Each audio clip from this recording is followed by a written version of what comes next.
Hello, my name is Kim, and in this reading we are going to find out what it is that you can expect and or look forward to in the area of life of love and relationships, career, studies, finances, and personal growth and development for the rest of 2026. You will also be getting an overview along with the main themes and lessons of the rest of 2026. And I want to take a moment to thank the person who requested this video. I wasn't planning on doing a rest of 2026 pick a card reading, but your request had me changing my mind. Okay, but let us get started. So there are 3 different groups to choose from. I will be working with a different tarot deck for each group, so depending on the deck that you are drawn to, you will know which reading has the messages meant for you. So for group 1, I will be working with the Dreaming Way tarot deck, and here's the backing of this deck.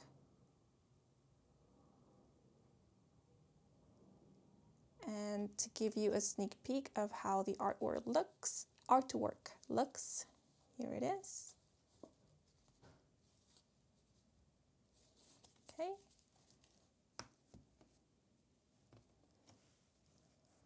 For group 2, I will be working with the Broke Bee Training Tarot deck. Here's the backing of it.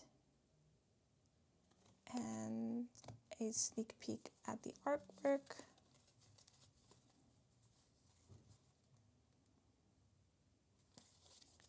Okay. And for group 3, I will be working with the Find Your Magic Tarot deck. Here's the backing of it. And for a sneak peek at the artwork. Oh.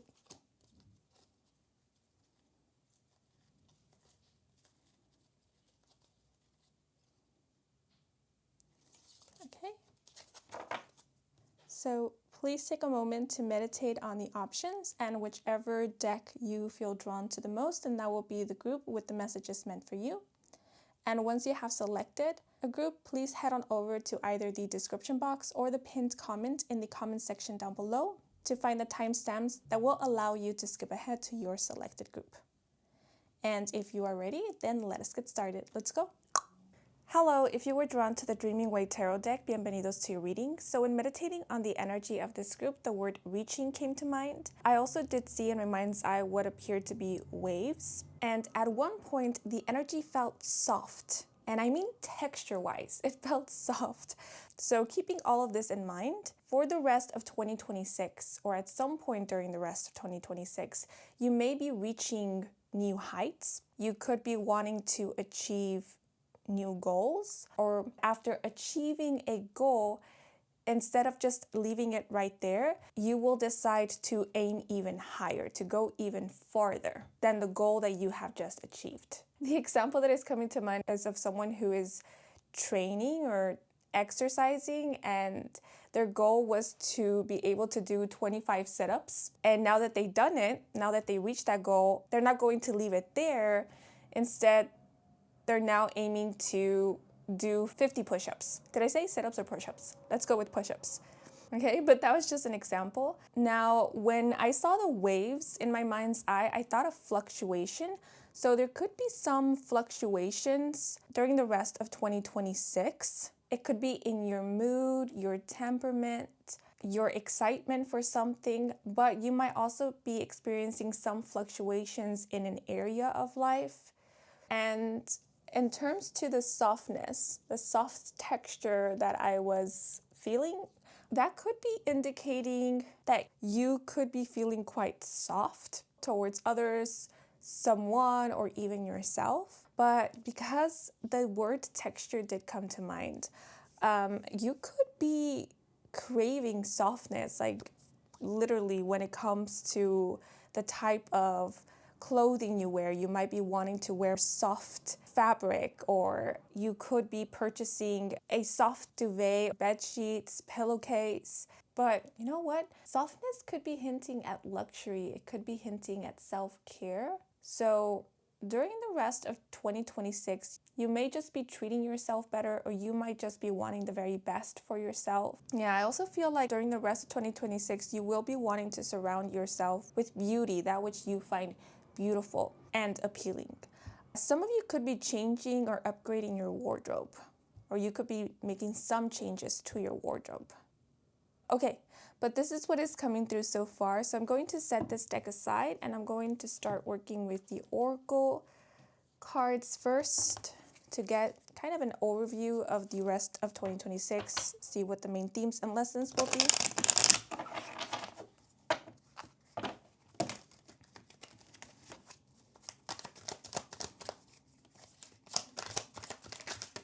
Okay, so the first card is the first house with Sun in Aries and the key term assertion.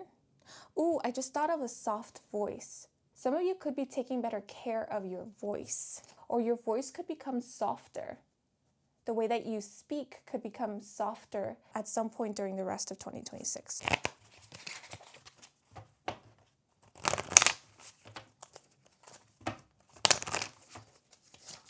Okay, so we have waxing crescent with set intentions, rebuilding hopes and wishes.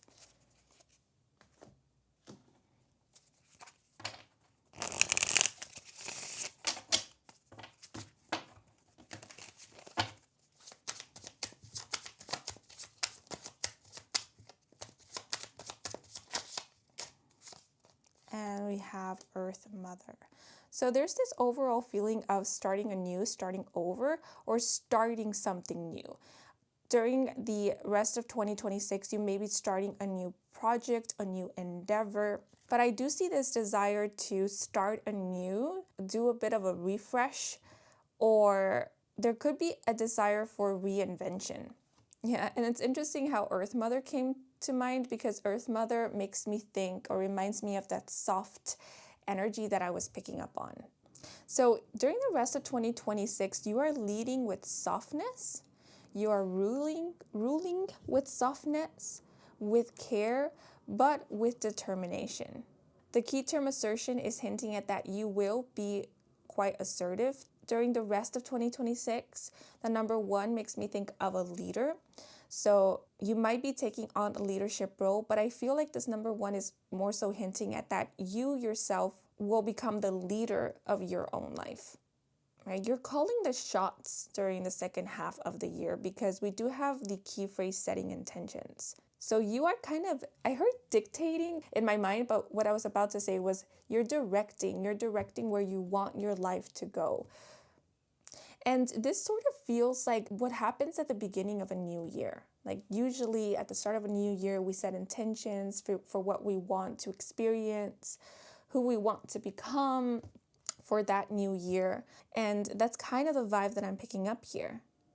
It feels like you started the second half of 2026 with a new mindset, or by the time that you are watching this video, it seems like you have decided to start over, to reframe your thinking, to rewrite your narrative. You are claiming a new energy for yourself. You are claiming a new energy for your life. And I like this because you're not waiting for a new year to start anew. You're not waiting for a new year to set intentions. You're deciding, hey, if right now is when I feel like starting anew, then right now is when I will start anew.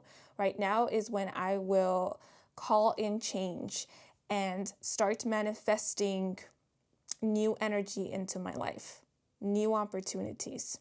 These flowers, this bouquet of flowers that is sprouting from the Earth Mother's head makes me think of beautiful ideas. Like you're getting beautiful ideas, and you will be getting even more beautiful ideas throughout the rest of 2026. It's like your mindset has shifted and it's changing, it's transforming. I keep thinking of the word beautiful, like beautiful thinking, a beautiful mindset, a beautiful outlook. Remember how I mentioned that during the rest of 2026, you will be desiring to surround yourself with beauty? Yeah, I get that from the Earth Mother card. But I feel like it goes deeper than that. It's not about you just surrounding yourself with beautiful things, with beauty. It's also that you are, I heard imbuing, kind of imbuing yourself, imbuing your mind, imbuing your spirit with beauty. And you're doing so through your thoughts, through your way of thinking. So this also makes me think of absorbing, like feeding your mind things that will heal it or things that will transform it. So during the rest of 2026, it seems like you're taking an active role. You're being very selective about what you are consuming, what you're feeding your brain, what you're feeding your mind. And I like how in the assertion card, we have this knight who is fighting this dragon, because this dragon, I feel, could be representing a harsh inner critic, could be representing the little insecurities, limited beliefs, doubts, notions that don't really uplift you or don't really make you feel all that good about yourself or about your prospects. And this dragon is what you are challenging during the rest of 2026. You're not letting it run the show, right? You're keeping it at bay, you're taming it. So whenever it comes up, like whenever doubts and insecurities start surfacing up, whenever this dragon starts roaring and shooting fire out of its mouth, instead of just letting it or cowering in the face of it, you're coming through like this knight in shining armor to tame it, right? To tell it, hey, you're making a lot of noise. Shush, quiet down. So this also lets me know that you have learned, or during the rest of 2026, you will be learning how to tame, how to manage maybe fears, insecurities, doubt, self-doubt, or it could also be moods, like mood swings. Maybe that's why the word fluctuation came to mind, because this could be something along the lines of understanding the fluctuations of your mood, right? Just like the moon has different phases, right? Goes through different phases. The same thing with a person, right? A person could go through many different phases, and it could be depending on time of the year. It could be depending on the time of the month. If you are of the female sex, if you have a menstrual cycle, this could have something to do with what happens throughout your menstrual cycle, the different changes your body goes through and how it affects your mood, how it affects your state of mind. Some of you could be learning about that, or you have learned about that enough to know, like, okay, well, these thoughts are coming up. Why are they coming up? Oh, it could be because it's that time of the month, actually. It could be because I am going through some hormonal changes, and that could be affecting my mood. That could be affecting the way that I think, even the way that I feel in my body, the way that my body feels to me. Right? Because Earth Mother does make me think of the physical body. But even if you're not of the female sex, even if you don't experience a menstrual cycle, I feel this still applies to you. You're getting to know yourself, your body, or you have to the point that now you can understand, okay, well, I'm experiencing this because my body is going through this, or, I'm feeling a little upset, I'm feeling a little irritable because I'm hungry, and my body is reacting to this hunger in this way. So if I want to tame the dragon, then I need to feed my body. I need to feed myself. Yeah, so this is quite nice because the Earth Mother also makes me think of self-care. So you're taking well care of yourself throughout the rest of 2026. You're prioritizing your well-being by paying attention to yourself, to your body, to the changes that your body goes through. Right, because our body, it's always changing. Yeah, and so it's nice. I think that the body will think it's nice that we're paying attention to it, not to a point where we're hyper fixating on it, but just to the point where we can be attuned to the changes of our physical body, to give our body what it needs when it needs it, or just be in harmony with our physical vessel. But going back to the ideas, during the rest of 2026, you will be getting a lot of ideas. It could be for new projects or ideas for current projects that you are currently working on. I see you feeling or being very inspired at some point and wanting to create, wanting to build, also wanting to modify is what I heard. We do have the word rebuilding here, so that could be the case as well. Some of you could be rebuilding or could be wanting to rebuild. So if you have felt unmotivated, discouraged, that is about to change, or that will change in the second half of 2026, because I see you being very excited about either rebuilding, starting anew, starting something new, or further developing and or expanding current projects that you are working on. A lot of you could actually start some physical training or physical exercise during the second half of 2026, I see you taking better care of your body, and for some that could be through like physical movement. But the pomegranate here made me think of nutrition. So a lot of you could be looking into how to better nourish your body or nourish yourself. The expression soul food came to mind. So maybe this is not just about what kind of foods, what kind of diet nourishes your body, but also what kind of foods, what kind of meals nourishes your soul, delights you, makes you feel good. This Earth Mother is making me think of Taurus, the zodiac sign Taurus. Taurus is very Venusian. It's all about the senses, all about experiences, making a moment an experience. Making eating a dinner, making eating a meal an experience for you, where you're not just filling yourself up, but you're also indulging your senses, taste, smell, sight, touch. And talking about the senses, with the flowers sprouting out of this person's head, you may be smelling very, very good throughout the second half. I keep wanting to say the second half of 2026, so that may apply to a lot of you, but throughout the rest of 2026. So you could be purchasing, getting, or being gifted a new perfume that is really going to sit well with your natural odor. So yeah, you could be finding a perfume or a scent that really suits you. Or you just may be smelling very, very good. Also, I think the body's odor can change based on the body's diet, right? So if you're changing your diet, the natural scent of your body could be changing.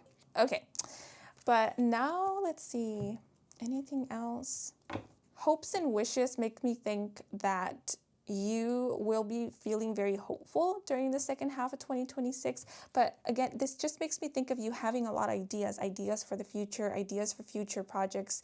And having these ideas is making you excited about the future. It's having you look forward to the future.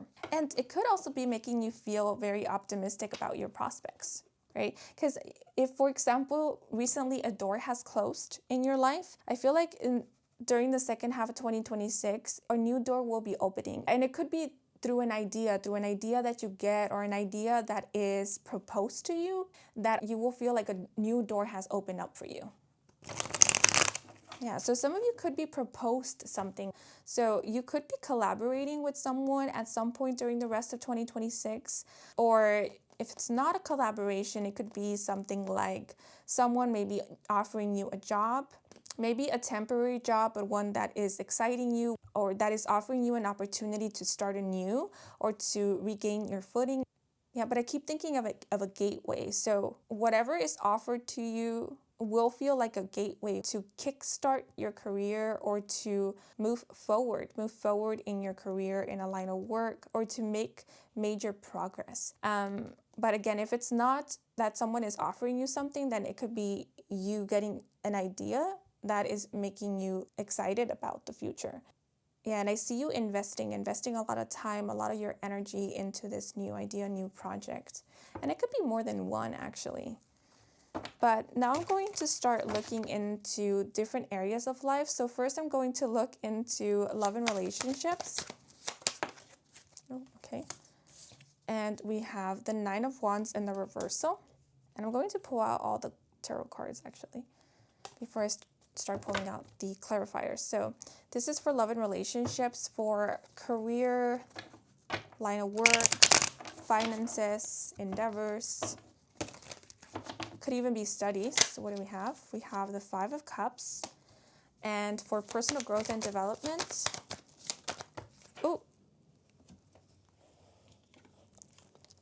we have the Empress. Oh, the Empress reminds me of Earth Mother.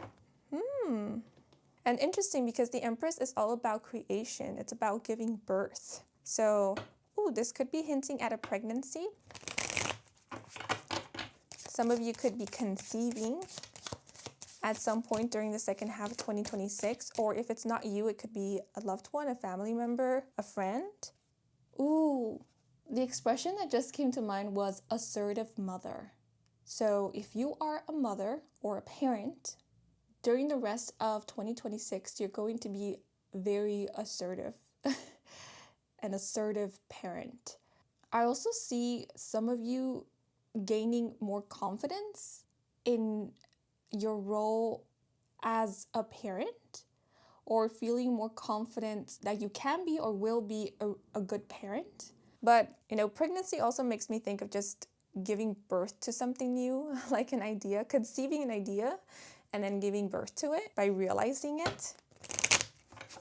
But now I'm going to start pulling out clarifiers for each. So to clarify the Nine of Wands in the reversal, please, we have taste. Yeah, so one of the senses, taste, with indulge. Number 33, use your tongue to taste all that it can taste. Your taste buds may be extra heightened right now. Try new spices or flavors that entice you.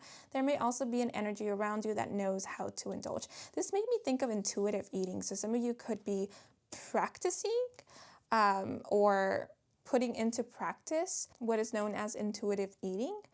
But I also feel like your relationship with food will improve or will be quite healthier, become healthier during the rest of 2026. But the Nine of Wands in the reversal lets me know that when it comes to this area of life, you won't be experiencing many hardships. If things have been pretty tumultuous, or if things have been pretty heavy in this area of life, then I see that heaviness kind of dissipating throughout the rest of 2026. With the card taste, what is coming through is during the rest of 2026, you will get a taste of peace and tranquility.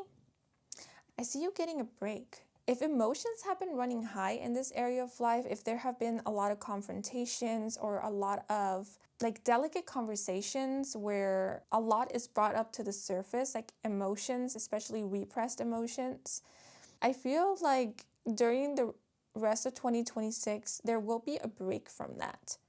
Because with the Nine of Wands, even though it came out in the reversal, I feel like this whole having very charged conversations, emotionally charged conversations, has taken a toll on you, and maybe not only on you, but also on everybody else who has participated in these emotionally charged conversations or meetings, is what I heard, conferences. And so a break from all of this is being given so that people could recover, so that you could recover, so that you could take some time maybe to digest. We do have taste here, to digest everything that has been said, to digest everything that has happened. I heard to assimilate as well, and to regenerate, maybe to recharge, because I feel like a lot of you have recently expended a lot of your emotional energy. Right? You could be feeling a bit fatigued or burnt out from having dealt with a lot when it comes to this area of life. I wonder if you have been overextending yourself, if maybe, let's say, your job requires for you to work with clients or to get in touch with customers. And if so, maybe things have been pretty busy at work. Maybe you have been dealing with a lot of clients, with a lot of customers, maybe patients. And maybe that has taken a toll on you because, working with your customers, clients, with your patients does require maybe some vulnerability from you, does require for you to connect with your customers and clients or patients on an emotional level. Yeah, or it does require a lot from you. And so you could be getting a little break, which reminds me of what came through at the beginning, fluctuations. So yeah, if things slow down at work, it could be because of this. It could be because you do need to recharge. You do need to kind of take some time for yourself. I heard to get your energy back, or to just be with yourself for a moment, to situate yourself, to center yourself, or to ground yourself. Because sometimes when we connect with a lot of people, we could end up absorbing other people's energies, other people's troubles, burdens, worries, and that could end up becoming too much. Or it could end up confusing one if one isn't very centered as to what is mine and what is coming from outside. So if you have been feeling a little off center, ungrounded, then again, if things slow down, it could be to give you this time to ground, right? To be with yourself so that you can center and ground in your own energy, and also to recharge, most importantly. And some of you could actually be setting boundaries during the rest of 2026. That could be what this assertion card is all about. You setting some kind of limit, you setting some new boundaries, maybe restrictions that prevent you from overextending yourself, right? Or remind you to not overextend yourself. Yeah, but the number 33 could be of significance as well. Some of you could be taking a little break at some point during the rest of 2026. It could be from work, from school, from responsibilities. It could even be from connecting with others. That doesn't mean that you're completely isolating yourself, but maybe you will decide to not be as available during the second half of 2026. I thought of a social media detox or of logging off from a social media account. So some of you could be doing that. You could be going from digital to analog at some point during the second half of 2026, just to see how that works for you, whether you like it or not, because taste made me think of like trying something new. You could also be trying a new way of communicating, a new way of interacting, maybe with your clients, customers, patients, maybe with an audience. It could be with people, just to see how that works for you, just to see if it suits you better, if it's more manageable and sustainable.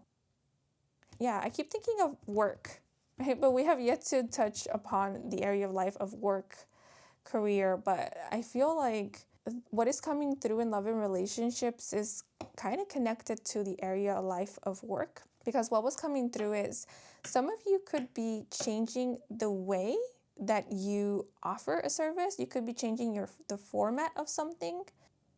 You could be changing your creative process or trying a new format, a new style. Yeah, because I feel like some of you have come to realize that what you've been doing so far is too much. Like it requires too much from you, or it's not sustainable, or it takes a lot of time, or it takes a lot of your energy, or it doesn't allow for boundaries. It doesn't allow for you to set boundaries, or it makes it a little difficult for you to set some boundaries. But I'm going to now draw out a clarifier for the Five of Cups. And we have closed with guarded, number 28, and a situation could allow for closed energy. Try and keep your heart center open as much as possible right now. A closed self can't allow any light to shine in. So closed made me think of closing shop. So some of you could actually be taking a break from work. It could be throughout the rest of 2026. Whether that is true or not will depend on when you're tuning into this reading, because some of you could be tuning into this reading like almost near the end of the year, like maybe on the month of December, for example. Yeah, and you could be taking like a 2-week or a month break from work.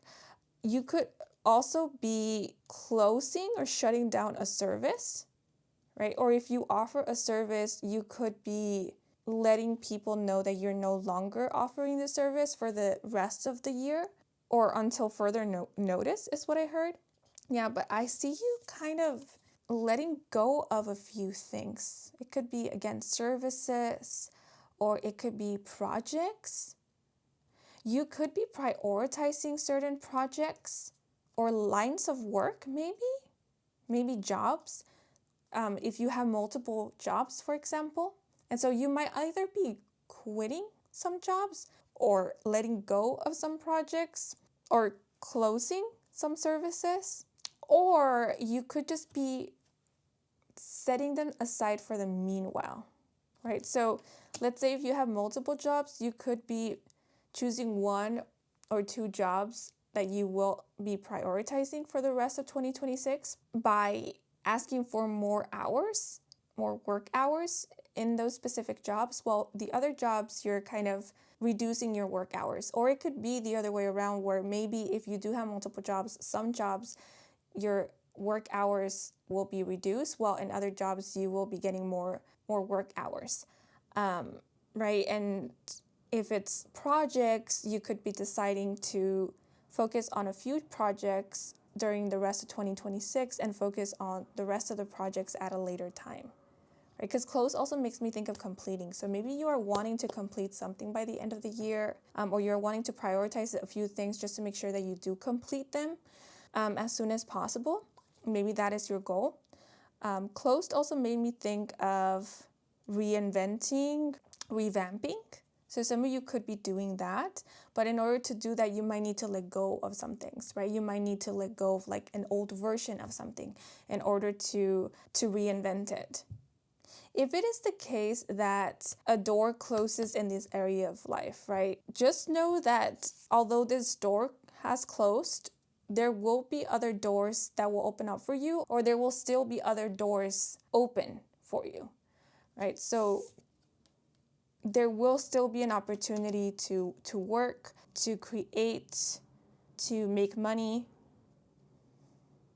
even if a door closes.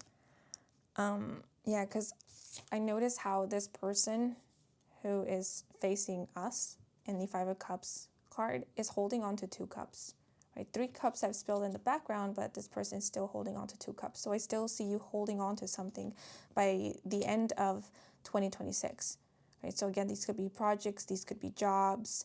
It could also be commissions. Close also make me think of completing commissions or closing a case. So if you work with patients, I feel like you will be closing a few cases at some point during the rest of 2026.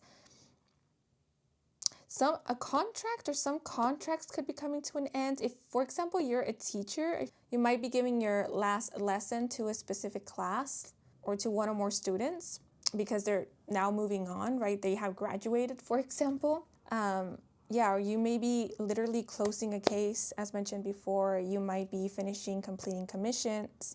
And even though you have completed these commissions, completed these projects, closed these cases, I do see you still having something to work on, having work by the end of 2026, right? So again, it's making me think of what came through at the beginning, fluctuations.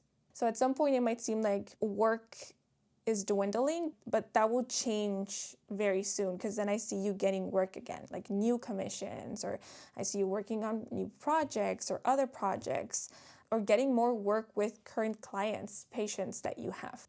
And when things start moving slow in this area of life, use that time to rest, to recharge, to focus on other things so that maybe you could get inspired or so that you can just have some time for you. Yeah, use that time wisely. Use it for you. Use it to help you. But now I'm going to draw out a card to clarify the Empress.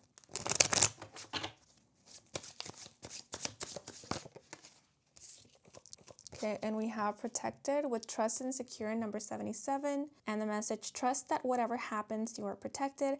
As if a shield of armor is enveloping you, this protective energy is a strong force and keeps you free of danger and negative energy. And we have the number 77 here, repeated sevens. I always think of the number 7 as a lucky number.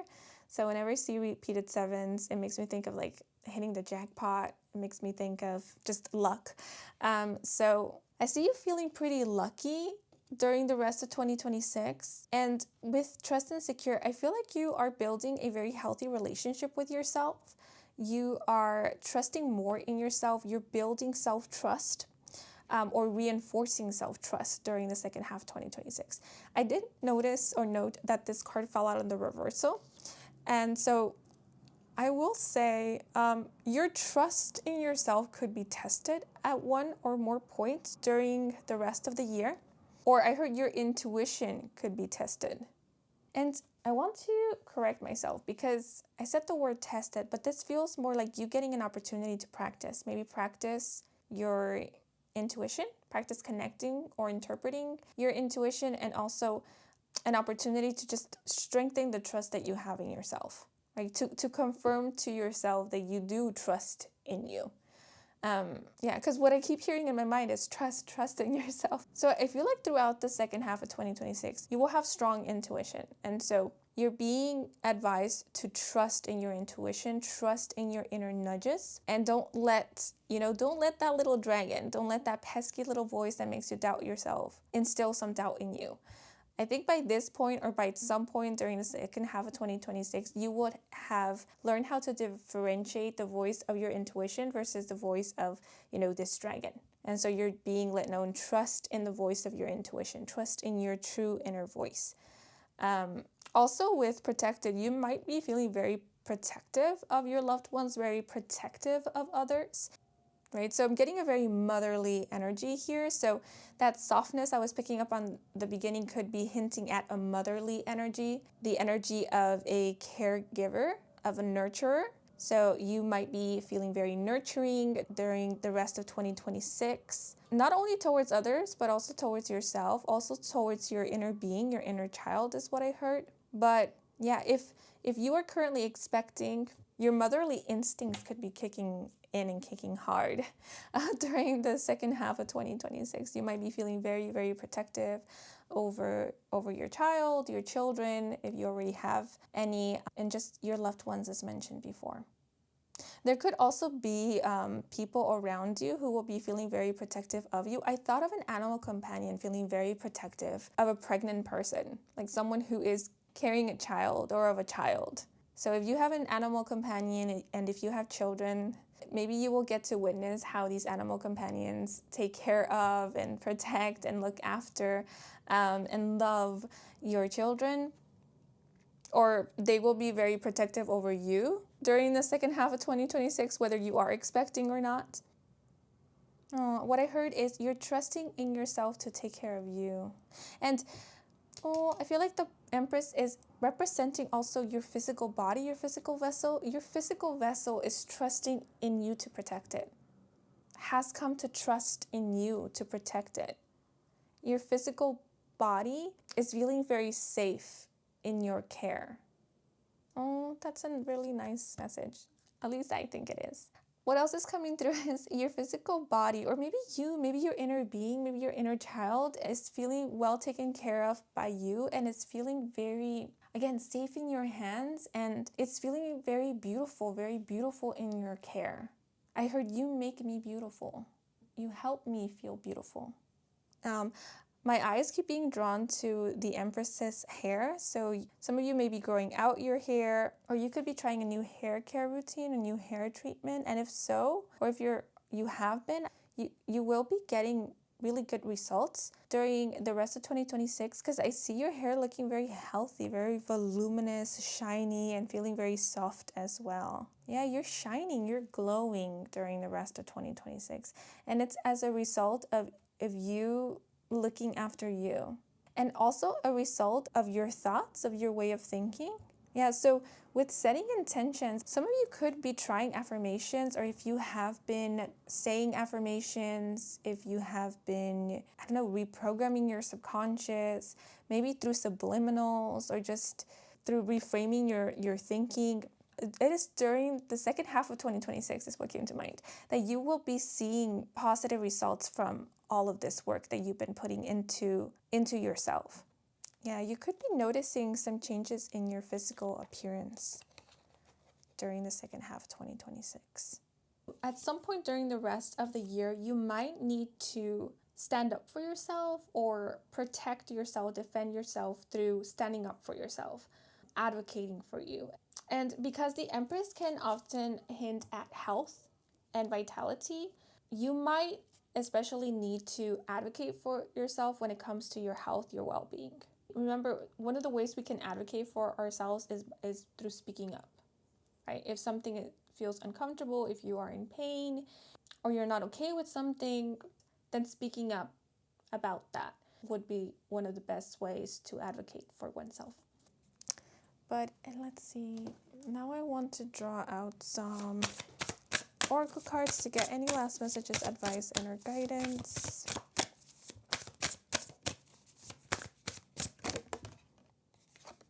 So we have Louis Bourgeois with remembering through art is better than forgetting. An inference is worth 1,000 appendages. Draw on private pain to connect with the public. Ooh, some of you could be finding a new creative outlet, or finding an outlet that is helping you release, that is helping you heal, that is helping you maybe better understand the inner machinations of your mind, or will help you process your emotions. But art also makes me think of you being very creative at some point, wanting to create. You could be turning pain into art. Yeah, and I'm also seeing that you could be connecting, as this message says, with the public, with your clients, customers, maybe even patients, through relatability, right? Instead of hiding behind a mask of perfection, you're choosing to be honest, to be raw about your experiences, about maybe being a human, and that is allowing for you to deeply connect with others, or allowing for you to find connection with an audience, with the public maybe. Yeah, so now that I look at this Empress and the Protected card, this could be how others will be feeling towards you. Maybe those who you work with, those who you end up connecting with, those who end up relating with you, end up relating with your stories, your experiences, feel very safe in your presence, right? Because they don't feel maybe judged by you. They feel that you provide them a safe space to just be honest, be vulnerable maybe, or just be themselves. Right? So you could be providing a safe space for others. I also feel like relatability is allowing for empathy.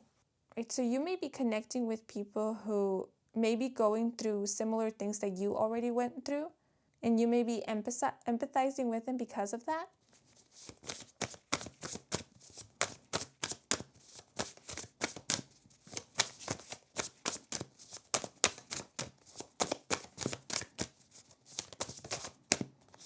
So we have energy or anger with Aries again, and emotion, and the key phrase, a fireball. A fireball flies through the sky, and the message, you may feel energetic. Take the opportunity to fly into action and spark your creativity. If it's anger that you're feeling, contemplate what may be hidden beneath.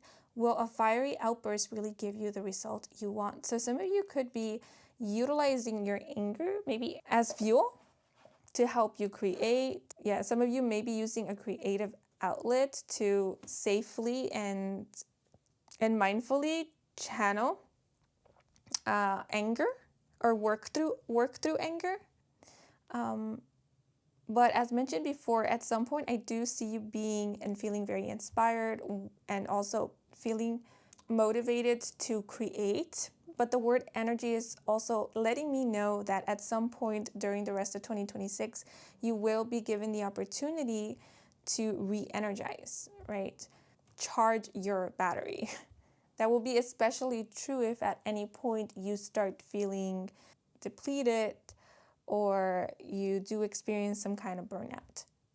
Yeah, I feel like a lot of you have learned to regulate your emotions, or you're learning to regulate your emotions. You're learning to work with your emotions. Maybe even use them as, I heard as a creative outlet, interesting, but use them to create. Yeah, because you can transmute, right? You can transmute energy. You can transmute emotions. Anger, if worked with in a certain way, can be transmuted, can be transformed into passion. And passion, if directed in a healthy and constructive way, can turn into creation.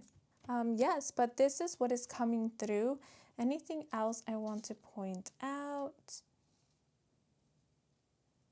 Dragons, the year of the dragon could be of significance. Books, literature could be of importance. You could be reading a lot of books, finishing a lot of books during the second half of 2026. I heard reading marathon. Some of you are deciding that a chapter of your life is over. Like you're closing a chapter during the second half of 2026. And it could have to do with the area of life of career, line of work. Yeah, I heard that phase of my life has come to an end, or it's over. I'm moving on to other things. The book also made me think of writing. Some of you could get into writing, creative writing, or you could be doing a lot of journaling. Meditative writing is also what I heard. If you're taking a break from something during the second half of 2026, it doesn't mean that you won't come back to it at a later point, right? If, for example, you've lost inspiration for something, that doesn't mean that you've lost it permanently, right? It could just be temporary. But if you feel the need to set it aside for the meanwhile, right, to focus on something else, then follow that. Follow that calling, follow that intuitive nudge to do so. Because the reason why you might have lost inspiration or passion for this could be because you do need to focus on other things. Right now, you do need to prioritize something else. And when it's time to come back to this, you will know, because you will feel inspired to reach out for it. So trust in that. Yeah, maybe that's what you were being let known to trust in yourself about. But let's see, anything else I want to point out? The number 3, 1, and 7 could be of significance. The zodiac sign Aries or Aries season could be of significance. Flowers, wildflowers, the scent of flowers could be of importance. The waxing crescent moon phase could be of significance. The Queen of Hearts could be of importance as well. She could be coming up a lot. You could be spotting a card from a deck of playing cards on the ground when you're out and about, and that card could be the Queen of Hearts. I don't know, that came to mind. Yeah, and if that ends up happening to you, just know that it's a confirmation that you are protected, that all is well, that you are safe. It could also just be a sign or message to pay closer attention, pay attention to your surroundings. Yes, but if not, the Queen of Hearts and the Queen of Cups could be of significance. I'm also getting the Queen of Pentacles. But let's see. The Empress is associated with the zodiac signs Taurus and Libra, which I laugh because I did mention Taurus at some point. But let's see. Sweets, lollipops, candies could be of importance. Some of you could be cutting back on the sugar. Even though you might be craving sweets or sugar, you might be cutting back on the sugar during the second half of 2026. Yeah, and the color red is popping out.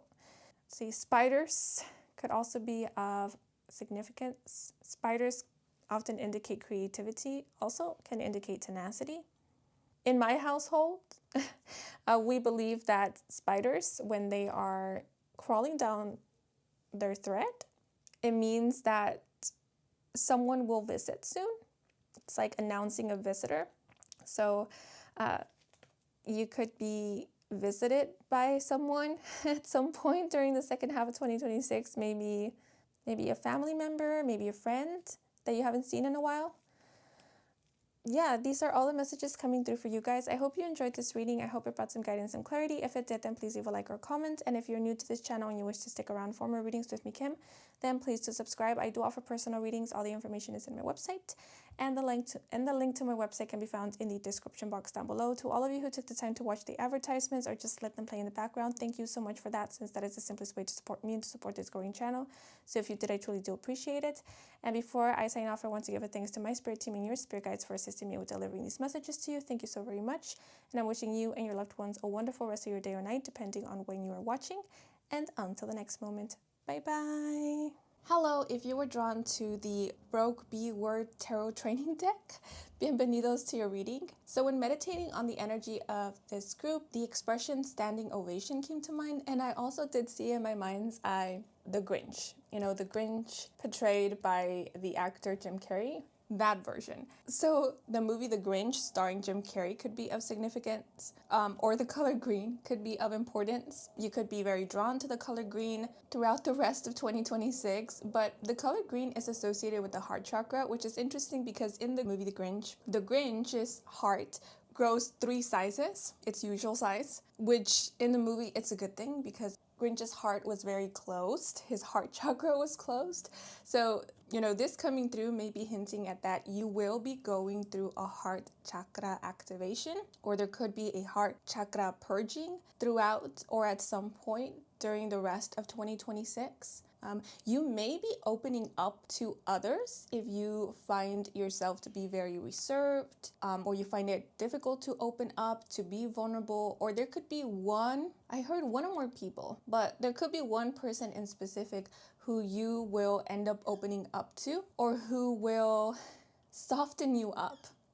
Because I'm thinking of the movie The Grinch and how Cindy Lou was one of the main reasons that the Grinch began softening up and caring and acknowledging that what he truly wanted was connection, acceptance, and a sense of belonging. So a Cindy Lou kind of personality, or someone who will be playing the role of a Cindy Lou type of character, will be entering your life, or just playing a very significant role in your life throughout the rest of 2026, or at some point during the rest of 2026. Yes. Also, a lot of comedy came through. I kept thinking of comedic actors, like Jim Carrey being one of them, Adam Sandler being another. So comedy could be of significance. You could be sharing a sense of humor with the person who will be softening you up or showing interest in getting to know you. Maybe that's the very first thing you notice about you and this person, that you share a sense of humor or that you like their sense of humor. But I don't know, maybe some of you are comedians or you are actor with a great sense of humor. But you could also just be enjoying yourself, enjoying life throughout the rest of 2026, finding the humor in things. You could be the one lightening up the mood or bringing about a lot of laughter with your wit. I heard with your sarcasm as well. Your way of delivering truth is very direct but non-offensive. And it can also be very healing because the way that you deliver it, it's like a punchline that is meant to lighten the mood or make someone feel comfortable with seeing the truth, or just make someone or others feel comfortable with the truth. Interesting. Yeah, so I wonder if some of you are actually comedians, or you have that talent of talking about maybe heavy topics or being very honest, but without steering into utter seriousness that makes whatever you're talking about feel scary or feel like too much or brings offense to others. And if this is not really resonating with you, maybe this is a talent or a skill that you will be discovering at some point during the second half of 2026. You could be using humor to heal others or to help others find healing, or your humor could be very healing. But also your honesty, your humorous honesty is very healing. Okay, but that is what is coming through so far. So I'm going to set this deck aside and I'm going to start working with the Oracle cards to get an overview of the month, find out what the main themes and lessons of an overview of the month. No, an overview of the rest of 2026 to find out what the main themes and lessons of the rest of the year will be. I keep thinking of humor. I feel like a lot of you will come to realize that humor, honest humor, sincere humor is the key, is the way to go.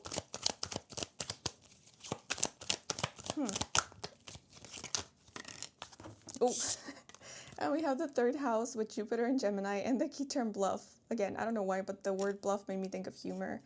And then we have these like jazz or magician hands here illustrated in the card. Yeah, so entertainment could be a thing, could be something big for you guys. You might be entertainers, or maybe you have that hidden talent of entertaining. But the third house is the house of communication, as well as early learning and siblings. And Gemini is one of the zodiac signs that is known for their intelligence, for their wit. And humor requires a lot of wit. Right, so you're coming through as very witty, intelligent, or that's an aspect of you that is really going to shine throughout the rest of 2026, especially with Jupiter, because Jupiter is the planet of expansion and growth, and it's a planet of abundance. It's also the planet that often illuminates talents. I don't know if that is true, but that is what it came to mind for this group in specific. So yeah, you may be finding or discovering a hidden talent of yours at some point during the rest of 2026. And it could have to do with communication. It could have to do with your wit, your sense of humor, I heard your objectivity, or your perception, your way of seeing the world. You could have a very interesting point of view, interesting perspective and outlook on things, on life. And you could be sharing that at some point during the rest of the year. And that could be bringing a lot of smiles to people's faces, or it could be helping a lot of people see from a different point of view, maybe get out of their heads, think a little outside of the box. Or it could be helping you think a little outside of the box and try, manifest, or create something new, something different, something that you haven't really tried before. Yeah, I feel like you're letting your innermost self shine during the rest of 2026. You could be discarding filters that water down your uniqueness, again, I think of like your sense of humor, your wit, your true personality. Also, your communication skills may be improving, or you could be developing your communication skills. I sense that you will feel more comfortable with communicating with others, maybe with public speaking.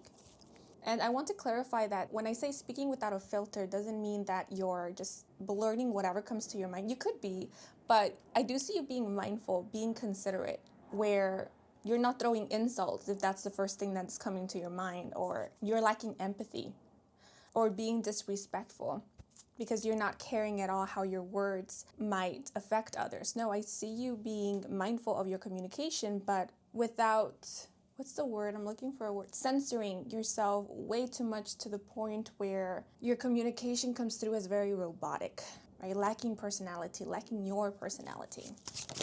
But let me draw out the rest of the cards. And I was shuffling the wrong deck, by the way. The deck I was shuffling, I meant to use at a different section or part of the reading.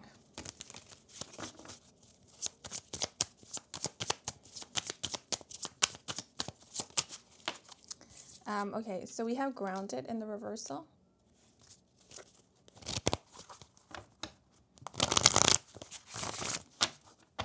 I wonder if some of you are actually using humor as a way to distract yourself from doing some kind of inner work, or to hide, or to distract others from you, from really looking at you or paying attention to you, right? Maybe there's something that you don't want others to see or to notice in you, notice about you.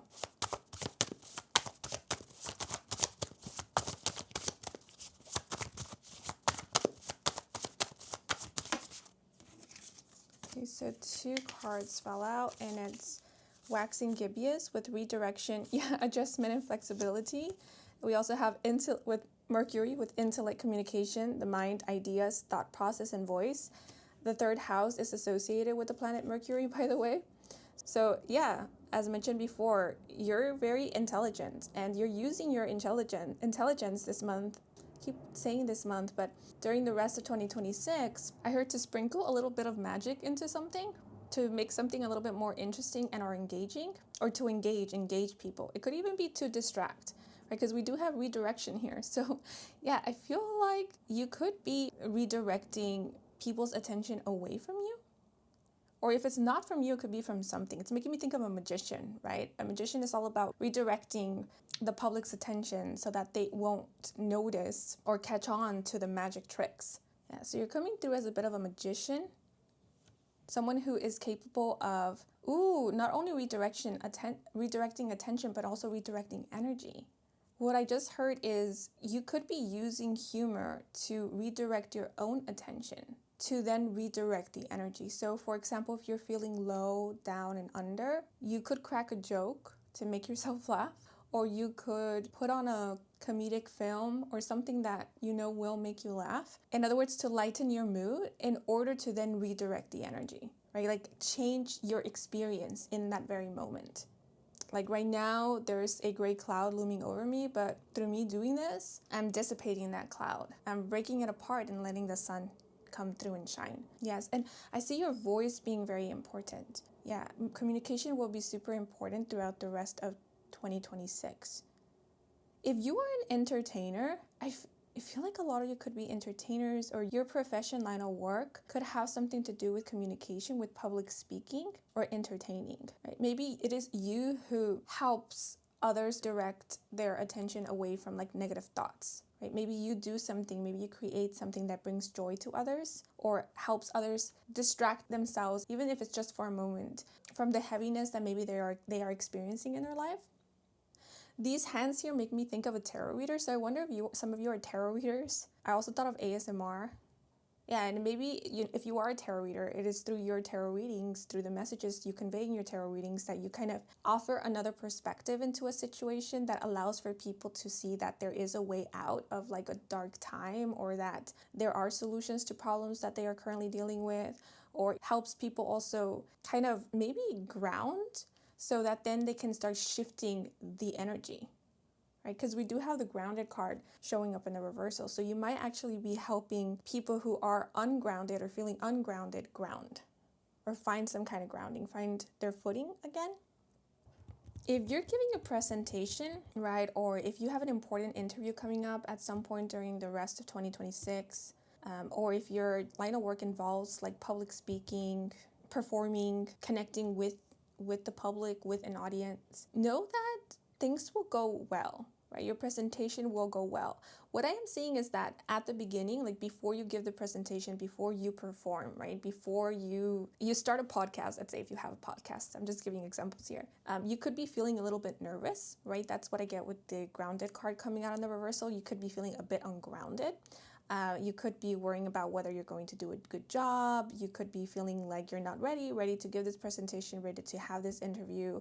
Or you could be feeling like you don't have much to say, or you won't know what to say in the moment. But I feel like once you start, you get the ball rolling, which you will, things will go pretty smooth. You will find your footing, you will find your center, and be able to communicate in a way that is very honest, authentic, and genuine. Yeah, because I heard this is your outlet, this is your skill. Communication is your skill, or it will be during the rest of 2026. You've got this, right? So if you just like sink into it, like if you just allow yourself to own it, you will find that it comes very easy to you, very naturally. This skill of communicating, of expressing your thoughts. The hands also make me think of writing. So some of you could be getting into writing, creative writing, or you could be like journalists, maybe bloggers. Vlogging is also coming through. Flexibility and adjustment is reminding me of what came through in group 1. There could be some fluctuations during the second half of the year or during the rest of 2026, where at times you might not be feeling as inspired, right? Like at times there might not be a lot to say. You might find that you don't have much to say. And during those times, I feel like you're being encouraged to not force yourself to come up with something. Like let's say if you're writers and you sit down intending to write something, but nothing comes through, I feel you're being advised to not try to force yourself to write something. Instead, just take a break from it and like redirect your attention, right? Do something else, because maybe that's exactly what you need. You need to do something else to be inspired, to get into the flow, right? Inspiration will strike through you doing something else. Because if you try to force yourself to pull something that is not yet fully ready, I'm thinking of like baking. You know, you put something in the oven and then you have to wait for it until it's fully baked so that you can take it out and eat it, so that it can be edible. It's like the same thing. Some ideas, they take a little time. They need to bake. And if we try to pull it out of us before the time, it will be mushy. It won't work, in other words. So yeah, some things just need a little time. So give it the time and trust that what needs to come through will come up in the right time. Inspiration will strike, and it will. I feel that with all of these golden stars in the background of the bluff card. And this could be true also when it comes to problem solving. If you're dealing with a problem, the solution might come to you when you're focusing on something else other than a problem. So be flexible, allow yourself to adjust to the moment, right? If the moment is calling you to take a break, then allow yourself to take that break if you can. Because again, maybe it is through you focusing on something else that you will find grounding, or that you will be able to ground yourself. Because sometimes focusing on the problem, trying to pull an idea out of ourselves, could be very stressful, or could induce a lot of stress and could result in us feeling ungrounded or getting ungrounded. So relaxation sometimes is the key, or distraction sometimes is the key to ground, to center. But this is what is coming through. Because the third house is the house of siblings as well, you could be spending a lot of time with a sibling, or it could be a friend who is like a sibling. There could be a lot of joking around with this person, sharing inside jokes with each other. There could be someone who you're very close to, or you care deeply about, who might actually be the one trying to redirect your attention away from them so that you won't notice something about them. I thought of a tattoo. Maybe someone's getting a tattoo and they don't want others to know. But what I was actually thinking about is maybe someone is going through a tough time, and this person who is going through a difficult time might not be very used to or comfortable with sharing their difficulties with others, with being vulnerable in that way. And so, you know, when they're with you, they're hanging with you, they could try to distract you so that you won't see them. Like pay attention to them enough to see them as they are, see maybe their pain in their eyes, behind their laughter, or something along those lines. Yeah, so if you get the feeling that someone is distracting you, or is, I heard, moving too quickly, like jumping from one topic to another in a conversation to not maybe dive into a specific topic, then that could be an indicator that yes, they're trying to hide something. Yeah, just something to keep in mind during the rest of 2026. But I'm going to now start working with the tarot. So I'm going to look at 3 different areas of life. I will first look at love and relationships, then at career, finances, line of work, studies, and lastly at personal growth and development.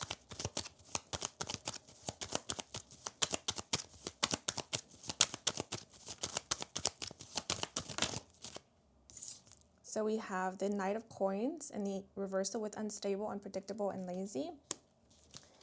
And for career, finances, line of work.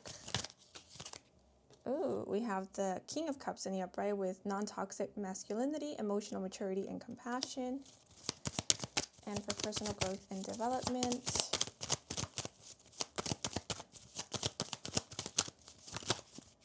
we have the King of Coins with grounded, successful, and business empire. Interesting, we have the word grounded again, but this time the energy came up in the upright. So we're going from being ungrounded to being grounded.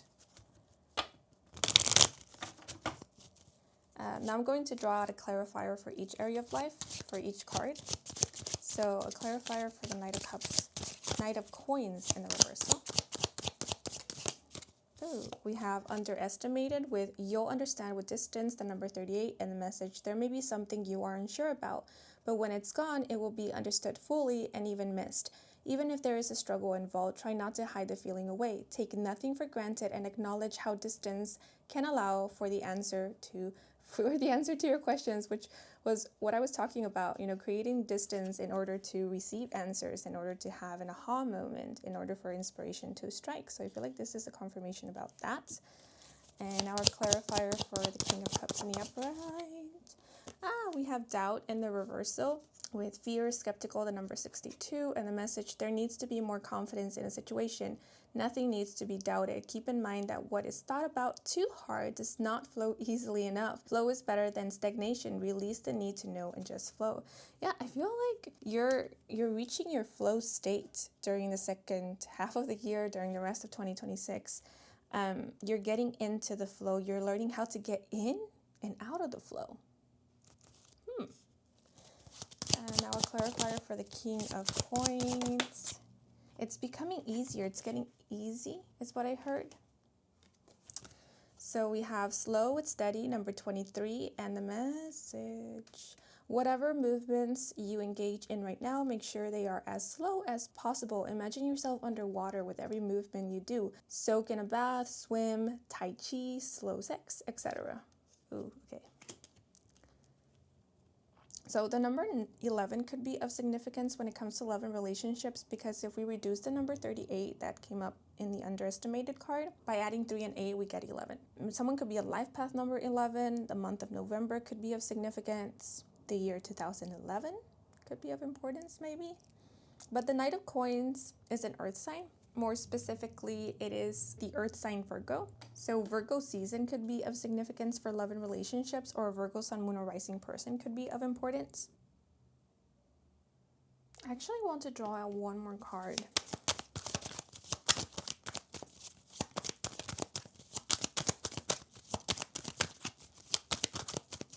Things don't feel clear to me when it comes to this area of life. Okay, so we have the Two of Cups, so it in the upright with mutual respect, love, and equality. Okay, so if you're currently taking a break in a relationship, at some point during the rest of 2026, you could be missing this person, or someone in this relationship could come to realize how much they miss and yearn or long for the other. Oh, okay. I feel like someone is coming to realize that they didn't put as much effort into a relationship as they could have. Yeah, because that's what I get with the Knight of Coins. Like, someone didn't put enough effort. Someone wasn't as present in a relationship. They maybe didn't go above and beyond when they needed to. Yeah, I feel like someone, through time apart from another or through distance, is coming to realize that they weren't as present. Or maybe it's the other way around, where someone is coming to realize that another in a relationship wasn't as present.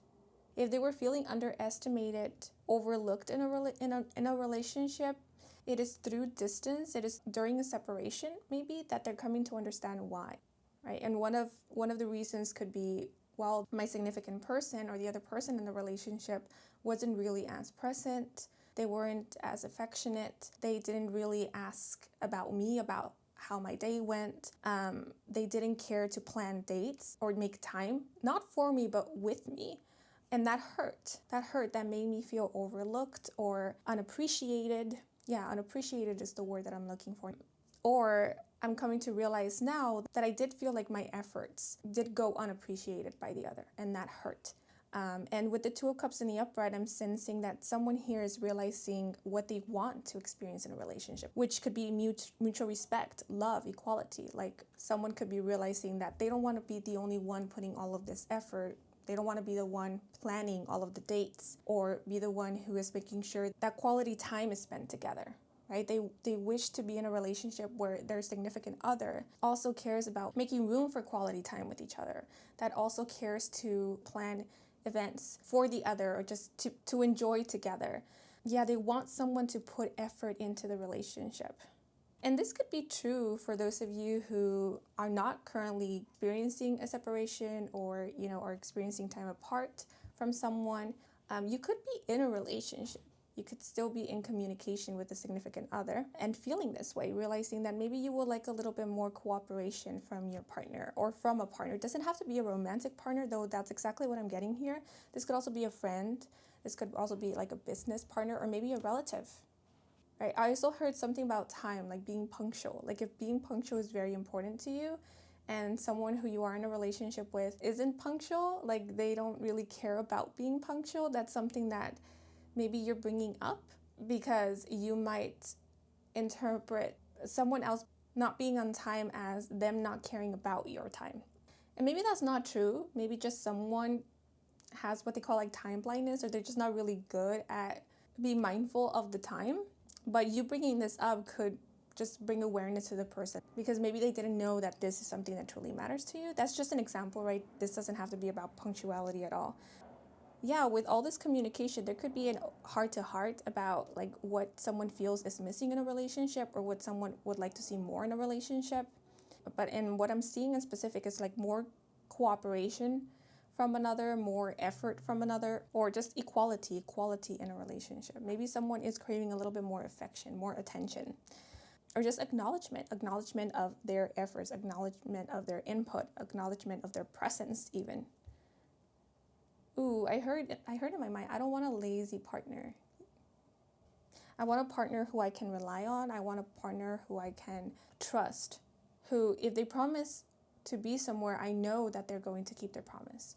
Right? I'm not always going to be just wondering and guessing whether they're going to keep their promise or not, or whether they're going to be where they said they're going to be. Yeah, because I'm thinking of someone who like made arrangements with another to pick them up at a certain time, but the whole time they're like worried about whether that person who promised to pick them up will actually show up.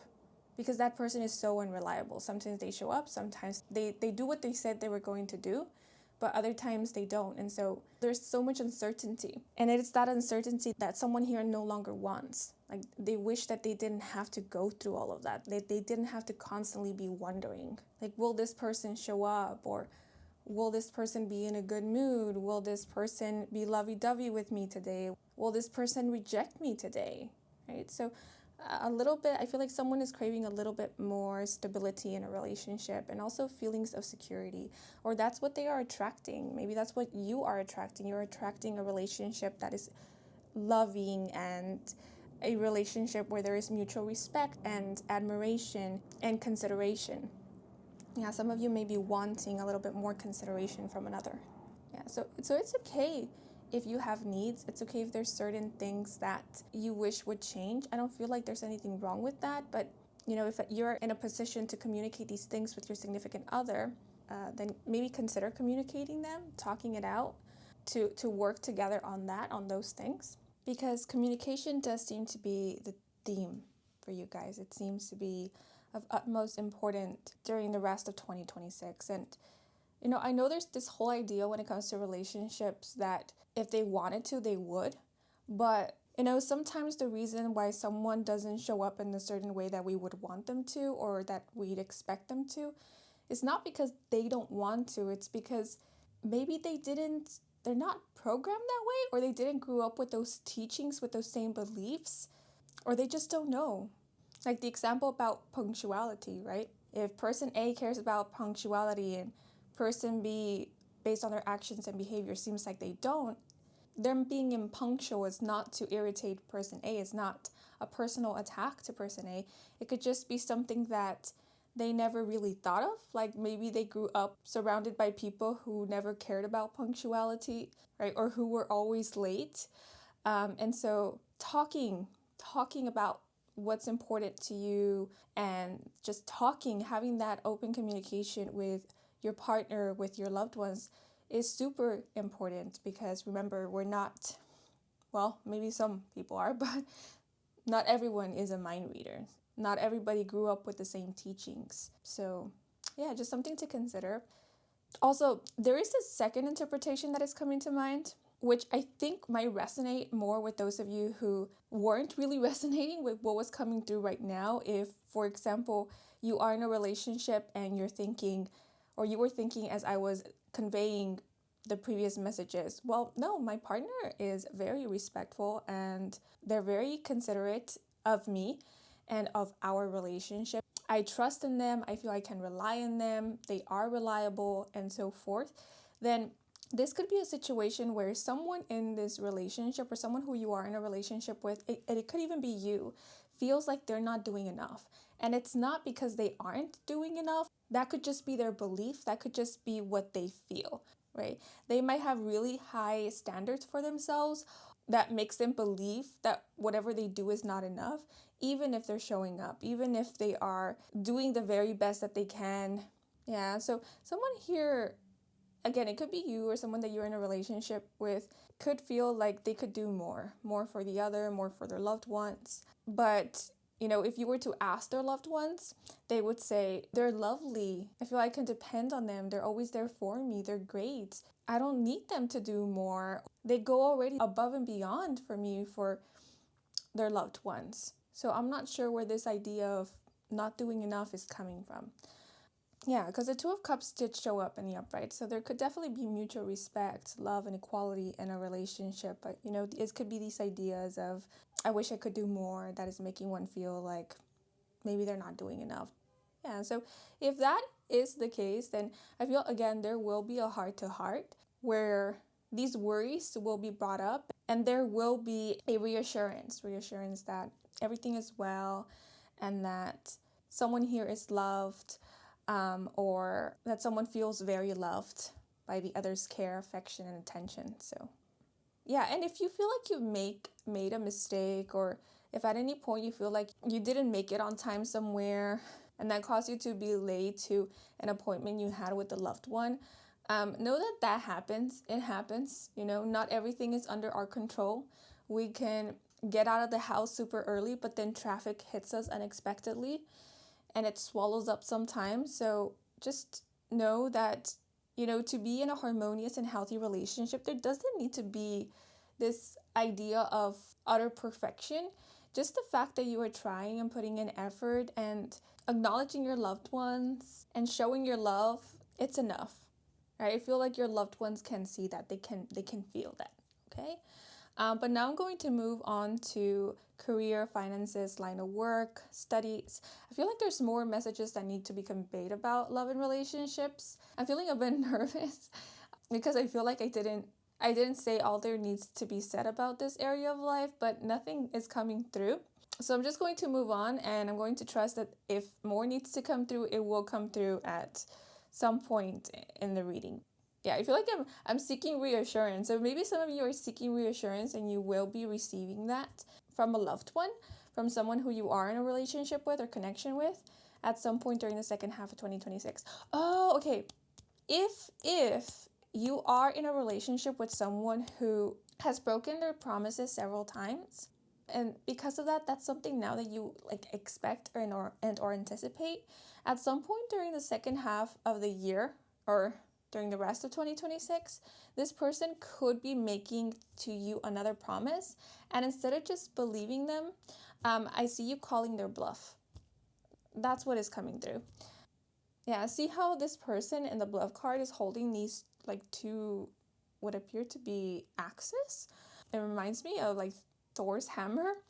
I'm seeing these weapons representing like justice or representing truth, right? So something that is coming through is during the rest of the year, you will be able to detect lies. You will be able to call people's bluff, or you may actually be calling out people who aren't being honest with you, who are repeating some kind of pattern. Like, for example, making a promise that they don't intend to keep.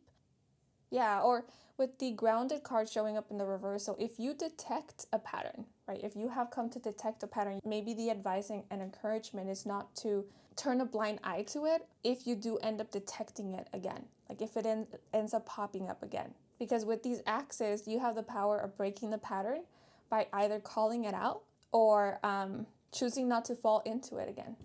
But now I'm going to move on to career, finances, line of work. We have the King of Cups, beautiful, because the King of Cups reminded me of that flow state I was talking about.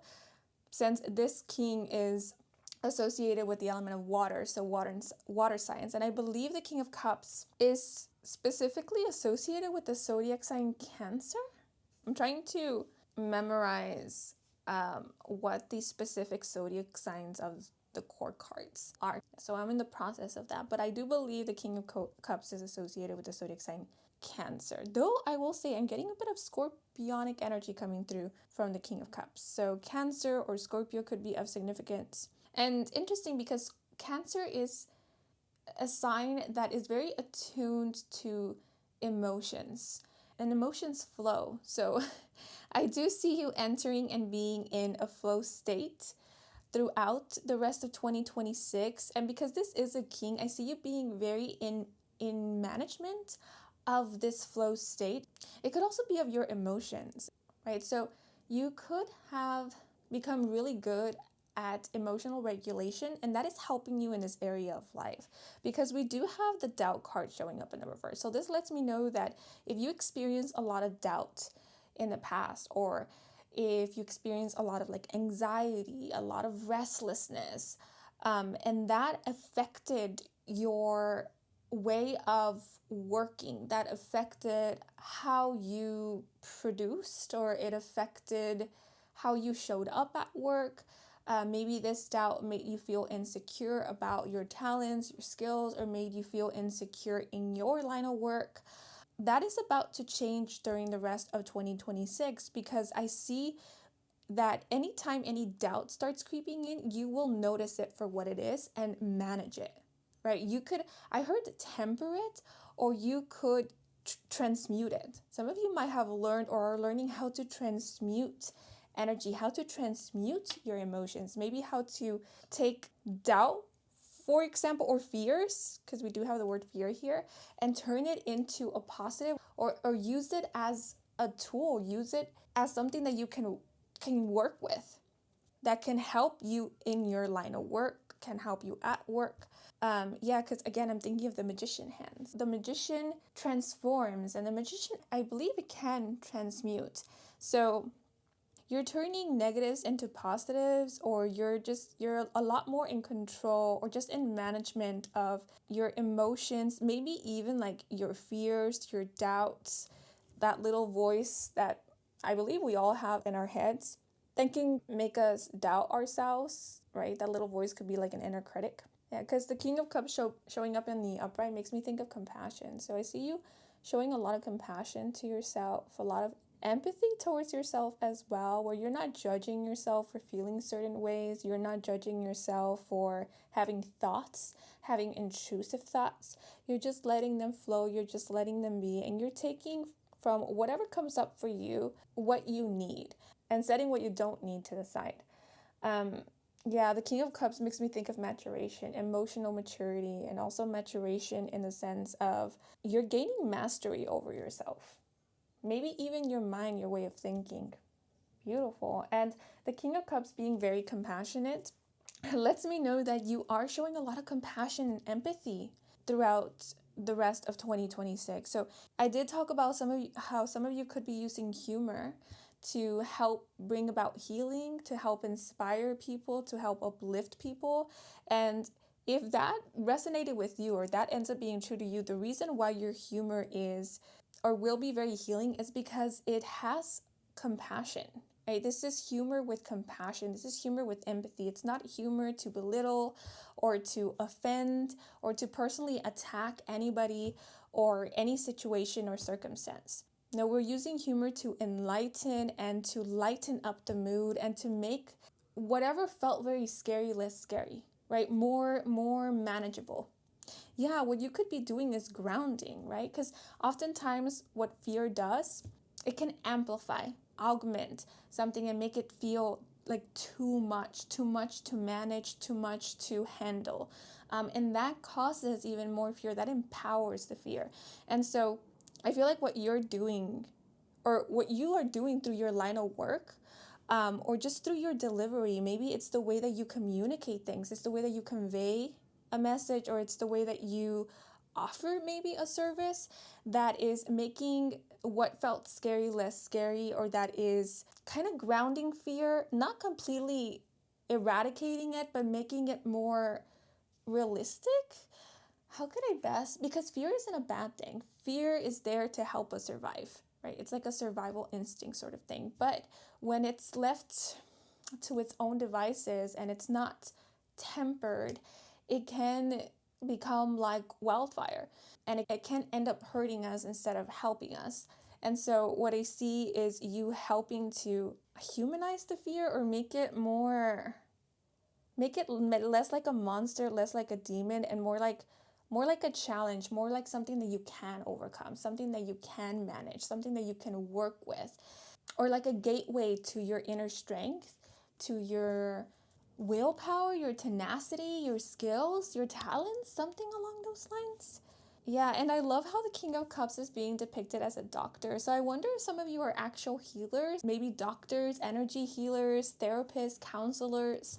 But if you're not, I feel like your line of work, whatever it is that you do, I mean, you could be a hairdresser and still you provide healing, right? Like just offering a safe space to people, helping people relax, right? Feel relaxed, by like talking to them, or sharing like stories, funny anecdotes, or distracting them from something. It's reminding me of how some doctors, when they're working with children, they talk to the children, make them feel seen and make them feel welcome and safe by talking to them and distracting them from, let's say, a needle if they're being like injected with something, or their blood is being drawn.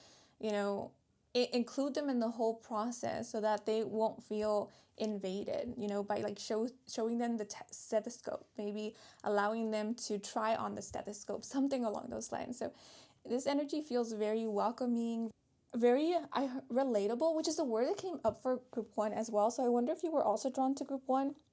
All of a sudden I thought that if you're watching this reading and you're resonating with it, and you're in a relationship, your partner could end up resonating with group one, or someone that someone that you're very close with could end up resonating with group one. I don't know, it just came to my mind, but discard it if that doesn't at all apply to you or resonate with you. But apart from this, with the card Doubt showing up in the reversal, this also lets me know that during the rest of 2026, you're going to feel a lot more aligned with your line of work. I see you being and feeling emotionally invested in what you do, and maybe even loving what you do. If you feel like right now that's not the case for you, by the end of the year, you might have already fallen in love with your line of work, or with a project maybe that you are developing. But I see you caring about what you're doing, caring about who you're working with, who you're providing a service to. And you allowing yourself to be emotionally invested in your work is making working on what you do feel less like a chore and more like a calling, maybe, or more like an opportunity. An opportunity to grow, an opportunity to develop your skills, or an opportunity to connect with people, an opportunity to learn, or maybe even to get to know yourself on a deeper, more intimate level. Interesting. Yeah, but you've got talents. You've got something that is very unique to you, something that, if allowed to be in its most subtlest of forms, is what I heard, it can be both healing and inspiring. And it can be something that you will ultimately get a kick out of. And I don't mean that in a weird way. I mean that in the sense of it can end up being very fulfilling for you. Yeah, and because we do have the word skeptical, again, if you've been skeptical that what you do is important, or that you can help others, or that you're talented, or that you're good at what you do, I feel like at some point during the rest of 2026, you will be receiving one or more confirmations that what you do is very helpful, that what you do matters, or that you have helped one or more people, and that you're good at what you do. You're good at what you do. You have a talent, you have a knack for it. And there's still a lot more that you need to unveil. There's still a lot that you can end up developing when it comes to this line of work. Yeah, I feel like you're barely tapping into your potential when it comes to this. But definitely with the King of Cups, you're coming more into your own when it comes to this area of life. You're feeling more comfortable with being yourself, or just utilizing your individual skills. Maybe utilizing your own personal approach to things. And I kept talking about work, but if you're currently students, maybe if you're currently in the process of becoming a doctor, you're studying for that, you're on your way to getting your doctorates or something along those lines, know that what I said still applies to you, right? So during the rest of 2026, I see you believing more in yourself, or feeling more reassured, more confident that this is the line of work for you, this is the career meant for you, or that you're on the right path, on the right career path. I also see you feeling more confident about maybe getting your degree, becoming a professional, or being able to put into practice what you have learned. Yeah, and I do see you being more sure about your career path, feeling more emotionally invested in what you are studying, maybe loving what you are studying, or kind of falling back in love with studying, or your studies, or school, higher academics, etc. Okay, so that's what I'm seeing. Also, if you have been kind of like thinking about what major to select, I think that by the end of the year, you will have made up your mind. You will be feeling sure about a major, or again, a career path, or a line of work, etc. So, oh, and if you're worried about whether, a higher up, like a boss or a superior, is not satisfied with your work, you will be receiving confirmation that they are. Yeah, any doubts that you have about whether you're doing a good job, whether someone is happy with you, will be cleared. Right, and it doesn't have to be superior. It could also be clients, patients, etc. Okay, but now I'm going to move on to personal growth and development. So we have the King of Coins, another king. I just noticed we have a knight and two kings. Beautiful energy. So the King of Coins is an earth sign. More specifically, it is the earth sign Taurus. So we have Cancer, Taurus, and Virgo, as well as Gemini, and I got a little bit of Scorpio. And the King of Coins represents stability and security. The King of Coins is very grounded and is also very successful in their career. They have acquired quite a positive or good reputation as an individual, as a professional, even as an academic. And this king is very hardworking, very dependable. So being clarified by slow and steady, I think this is meant to encompass all your areas of life. I feel like you have been growing steadily and beautifully. If you have wondered whether you are, or you have matured emotionally, mentally, this is your confirmation that you have and that you are. I think the slow card is hinting at that you are still learning, you are still growing, but that doesn't take away from the fact that you have grown immensely. I'm sensing a lot of compassion from both of these kings. I did mention the Grinch at the beginning, right? How the Grinch's heart grew 3 sizes bigger. Yeah, and I feel like your empathy has grown. Your level of compassion has increased. Like, you've become someone who is full of love, or you're becoming someone who is full of love. But who knows how to ground this love? Who knows how to share it, how to emit it responsibly? I just thought of Spider-Man. With great power comes great responsibility. Yeah, this King of Cups and this King of Coins reminds me a little bit of a Spider-Man persona. Like someone who takes great responsibility for their actions and also for their own powers, for their skills, for what they can do. Yeah, I feel like you're in a line of work that helps people, or you're using your skills, you're using your talents to help others. Or maybe at some point during the rest of 2026, you might feel called to do that, to be of service. And there's many, many, many different ways in which one can be of service. You don't have to be a superhero. You don't have to turn into Spider-Man. You don't have to, be an energy healer or a doctor. Just by showing compassion, just by showing empathy, it's a great way of being of service, a great way of reminding others, like, hey, I see you. I acknowledge your presence. Acknowledging someone's presence can be so very healing, because oftentimes a lot of people feel like they go unseen, right? We do have the underestimated card here, and I feel like what you're doing is like seeing people, like just by simply acknowledging them, looking them in the eye. I heard saluting them, but what I thought I was like saying hi to them, being respectful, being kind.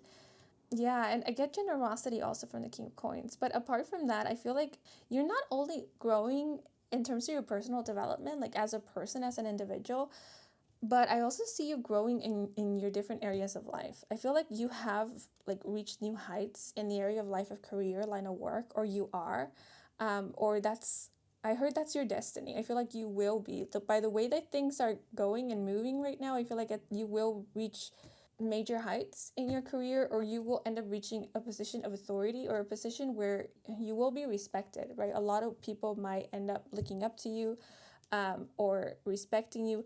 I kept thinking of a tenure. So some of you could be getting a tenure somewhere. But yeah, the King of Coins is someone who doesn't rush and someone who cares about foundations. So if you were a very impatient person, I feel like you have learned to be patient, or you have learned to practice patience when it is needed. You're not ruled by impulses. That doesn't mean that you're ignoring instinctive nudges or intuitive nudges. You're paying very much attention to them, but you're not letting the heat of the moment drive you to do something that you might later regret. You have really learned about emotional regulation. You have really learned about maybe your own impulses and how to manage them, how to rein them in when you need to. You have become someone or you're turning into someone who is very grounded. Because again, we started with the grounded card in the reverse, and then we get the King of Coins with the key term grounded again, but in the upright. So by the end of the year, I do see you feeling quite grounded and safe.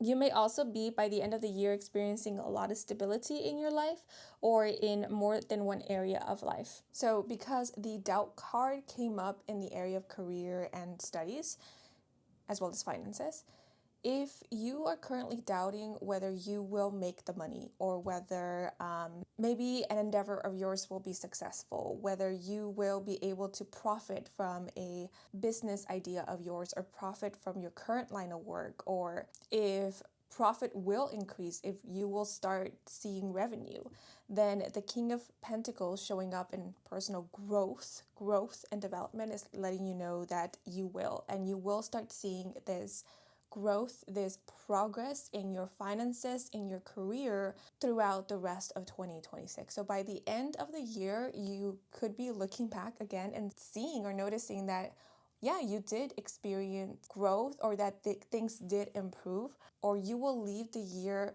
having received confirmation that you can make money out of something, or that you can improve your financial situation. I feel like by the end of the year, you will be feeling quite sure about yourself and quite at ease, at peace with yourself. Even if some things are still up in the air in your life, I see you experiencing inner peace. Yeah, I think, with the illustration, with this wiggly line here in the slow card, this is indicating that you have learned that life isn't a straight line. right? Life has ups and downs, has some curves. Life fluctuates at times. And so you're not, I don't think you're scared. You no longer fear the ups and downs of life. So being quite aware of this, when you do experience like a fluctuation, or when you do experience a turn of events, it doesn't take you by surprise anymore. And I don't mean that as in a cynical kind of way. It's more of like you see it being very natural. You see it being part of life's cycles. And so you know that whatever goes up needs to come down because of gravity, but you also know that there will be ups again. And so you're not tormented, is what I'm trying to say, by the natural cycles of life and its fluctuations. You know, or you're coming to learn that there always is a way, or there is another way. Yeah, this again makes me think of like maturity, someone who has matured so much through life experience, through personal experience. And going back to love and relationships, we go from a knight to a king, which is the natural progression or development of the court personas in the tarot deck. Because first is the page, then the knight, then the king, I believe, or the queen. And so, yeah, if you felt like the Knight of Coins in the reverse, so if you felt like you were still learning, maybe learning to open up, learning to be there, not only for yourself, but also for your loved ones. If you were learning how to be in a relationship, how to connect with another, I feel like by the end of the year, you would have learned a lot of that which you wanted to learn, or you would have, I heard you would be the person that you were striving to be. Yeah, because remember, we're constantly growing and evolving, and we're constantly learning. So if right now you feel like you're still learning some things, you're still growing, that is perfectly fine. The King of Coins is here to let you know you are growing and you will continue to grow. And by the end of the year, you will look back and see for yourself that you have grown immensely. Beautiful.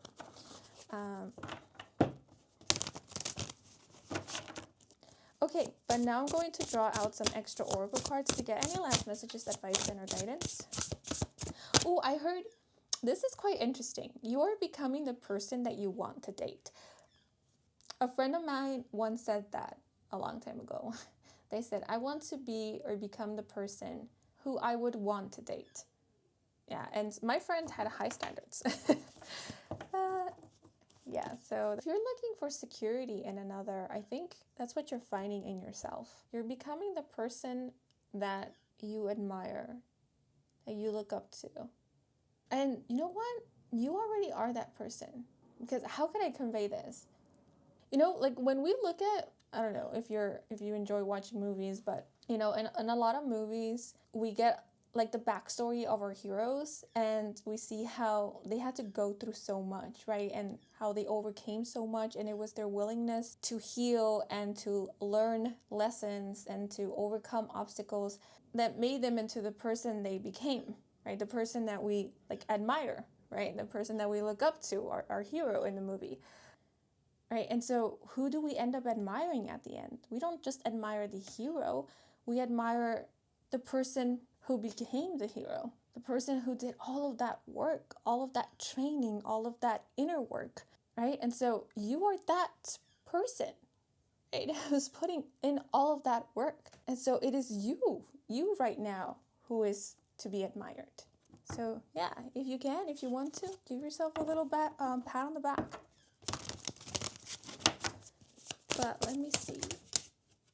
Any last messages? We have endings with Scorpio. Here we go. I was picking up on Scorpio with material and the key phrase, a tadpole on the brink of transformation. Yeah, you are transforming. Something must end for something new to begin. Think of something you have lost in your life. Did you process it fully? What needs to be felt before you can move on? You know, this message, think of something you have lost in your life, really stood out to me, because when I was talking about the hero, I was talking about how, like, a lot of heroes sacrifice a lot, right? Or they end up sacrificing a lot to become the hero that we see. Yeah, and if you have experienced a lot of endings in your life, or you know, a lot of things have come to an end to give way to new beginnings, maybe it's during the rest of 2026 that you're going to really process all of that and find healing. But I also see like an acceptance. I did notice that this card fell out in the reversal. So some of you could still be like getting comfortable with the idea of like endings and transformation, how like endings have to happen in order to give way to beginnings. Um,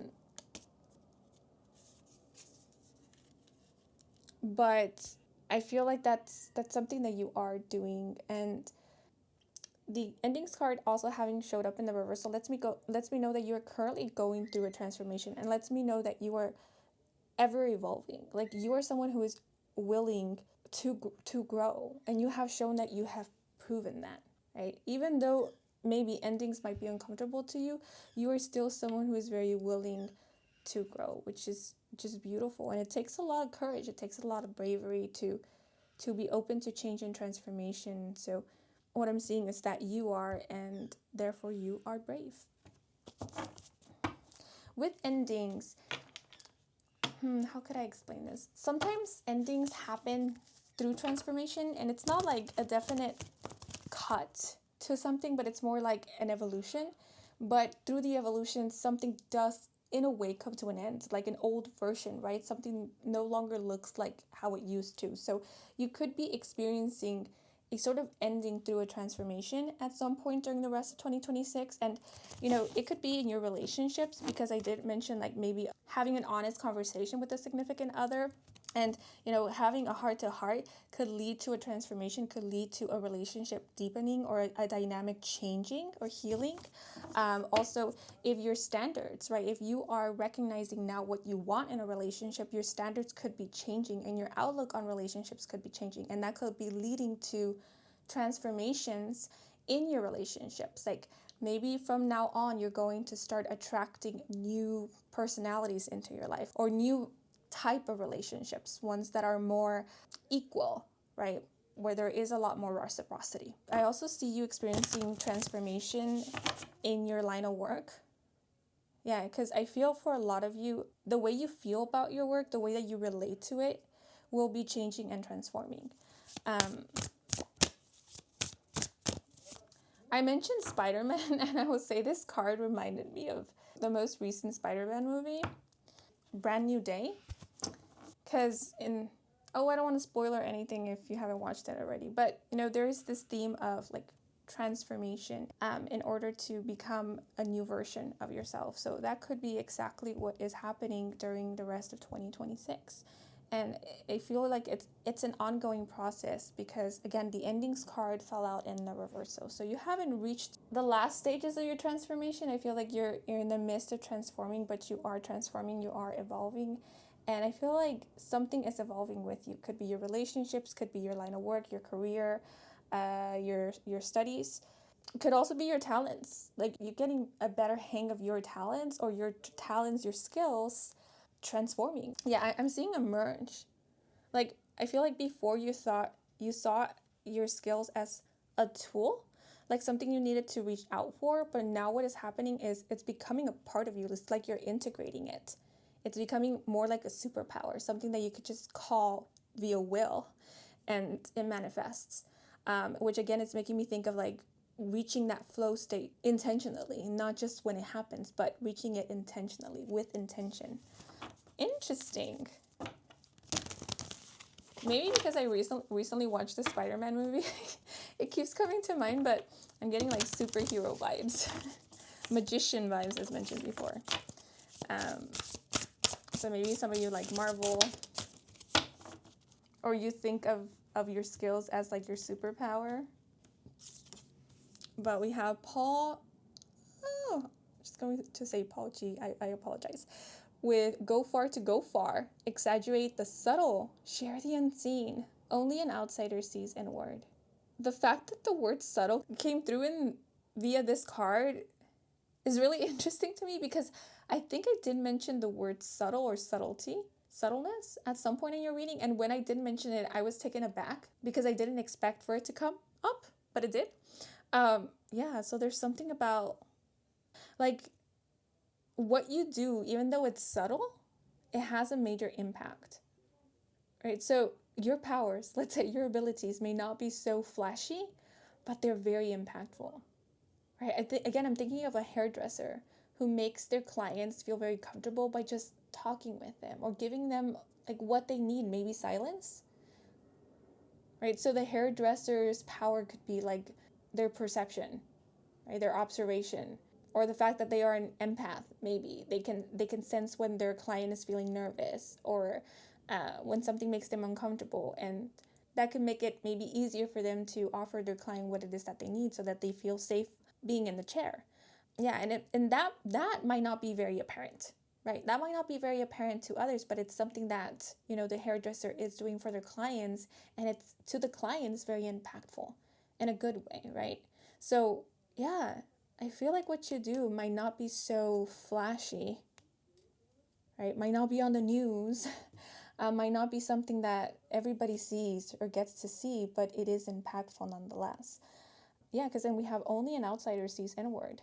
So maybe only someone who is as perceptive as you sees or notices what you do for others, or sees and notices the impact of what you do, right? Maybe of your line of work, maybe of your creations, or the impact of your passion, your love for something. And then the message go far to go far just makes me think of someone who is like emotionally invested, who doesn't half-ass things. Like once they're committed to something, they go all in. So you're someone who gives it your all. If you feel like you don't, these cards are here to tell you you do. And the go for to go for could also be hinting at ambition. So at some point during the rest of 2026, ambition could be waking up in you, a hunger for more. Or you could also at some point be desiring to expand upon something, maybe to learn more about maybe a subject or topic, or just maybe practice or hone your skills to see how far they can go, what more you can do with them, or maybe even tap into your potential. Just let your magic flow through you to see what it's all about, like what you can create with it. Share the unseen. I wonder if some of you are tarot readers, if you do channel messages, if you are psychics, because if so, you could be sharing your tarot readings online on a social media platform. You could be offering tarot readings. But share the unseen also makes me think of offering a different perspective to a situation. So you could be doing that. Some of you could channel messages through art. You could be painting what you see. I thought of people who have synesthesia and they paint what they see when they listen to a specific song. Yeah, so maybe some of you have synesthesia, or this could just be about you offering a different perspective through your work of art, maybe, or through a work of art, or through a project that you're working on or developing. It could also be through your teachings, maybe. Very beautiful. I thought of a podcast or a platform, so maybe some of you could be starting some kind of platform. But this is what is coming through. Anything else I want to point out? Aliens, starseeds, light beings could be of significance. I did already mention the zodiac signs. I mentioned the number 11. The number 3 could also be of significance. Frogs, tadpoles could be of importance. Mountains, volcanoes could be of significance. Okay, but these are all the messages coming through for you guys. I hope you enjoyed this reading. I hope it brought some guidance, some clarity. If it did, then please leave a like or a comment. And if you're new to this channel and you wish to stick around for more readings with me, Kim, then please to subscribe. I do offer personal readings. All the information is in my website, and the link to my website can be found in the description box down below. To all of you who took the time to watch the advertisements or just let them run in the background, thank you so much for that, since that is the simplest way to support me and to support this growing channel. So if you did, I truly do appreciate it. And before I sign off, I want to give a thanks to my spirit team and your spirit guides for assisting me with delivering these messages to you. Thank you so very much, and I'm wishing you and your loved ones a wonderful, wonderful rest of 2026. And until the next moment, bye-bye. Hello, if you were drawn to the Find Your Magic tarot deck, bienvenidos to your reading. By the way, this is a new deck. At least it's new for me. I recently purchased it. So the fact that you were drawn to the most recent addition to my tarot deck collection could be hinting at that.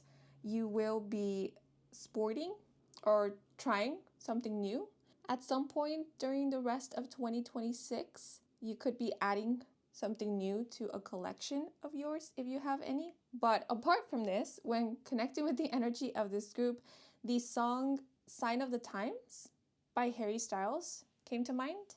And the message signaling a new start also came through. So the musician, artist, songwriter Harry Styles could be of significance, or his song Sign of the Times could be of importance. I believe that song came out in the movie Project Hail Mary starring Ryan Gosling. So that movie could be of significance, or sci-fi. The genre could be of importance, but the fact that the message signaling a new start came through may be indicating that you are meant to, or you will be experiencing a new beginning at some point during the rest of 2026. Yeah, there's this overall feeling of it's time. Like, it's time for this new beginning. It's time for a new era. So if you've recently experienced an ending, or if at some point during the rest of the year you find your focus being redirected or directed somewhere else, somewhere new, that could be the sign hinting at you, well, there's a new beginning afoot. This is happening because you're entering into a new era, or you're shifting into a new energy or a new timeline. Yeah, I feel there could be some disinterest on your part, and that disinterest for something, that lack of passion for something, could be an ending, right? Or could be the ending that will give way to this new beginning, to this new era. Yeah, and you're being let know if that happens, it's normal. Like, it's part of life, it's part of life cycles. Just like we have different seasons, you go through various seasons in life as well. So your passions, your interest, your focus shifting could just be an indicator that you're ending a season in your life and you're ready to start a new season. Okay, but let us get started. So I'm going to set this deck aside. I will be working with it later on in the reading. First, I'm going to work with oracle decks to find out what the main themes are for the rest of 2026, also to get an overview of the rest of the year. And by the way, I have been interrupted, or there have been several interruptions since I began this reading. So again, that makes me think of like maybe redirection. For your first card, we have the 12th house with Jupiter in Pisces and the key term seduction. Ooh. So the zodiac sign Pisces could be of significance. You may have Jupiter in Pisces, or a Pisces sun, moon, or rising individual may be playing a significant role in your life during the rest of the year. Ooh, and we have Libra with beauty, balance, fairness, equality, diplomacy, charismatic, as well as people-pleasing, vain, passive, and dependency. Pisces and Libra. I find it interesting that Libra came through because when I looked at the illustration and the seduction card, I immediately thought of Libra because I thought of Venus, and Venus is associated with both Libra and Taurus. So the planet Venus could be of importance, even if it didn't come through in your spread or via the cards so far. Or if not the planet Venus, it could be the goddess Venus, the goddess Aphrodite that could be of significance.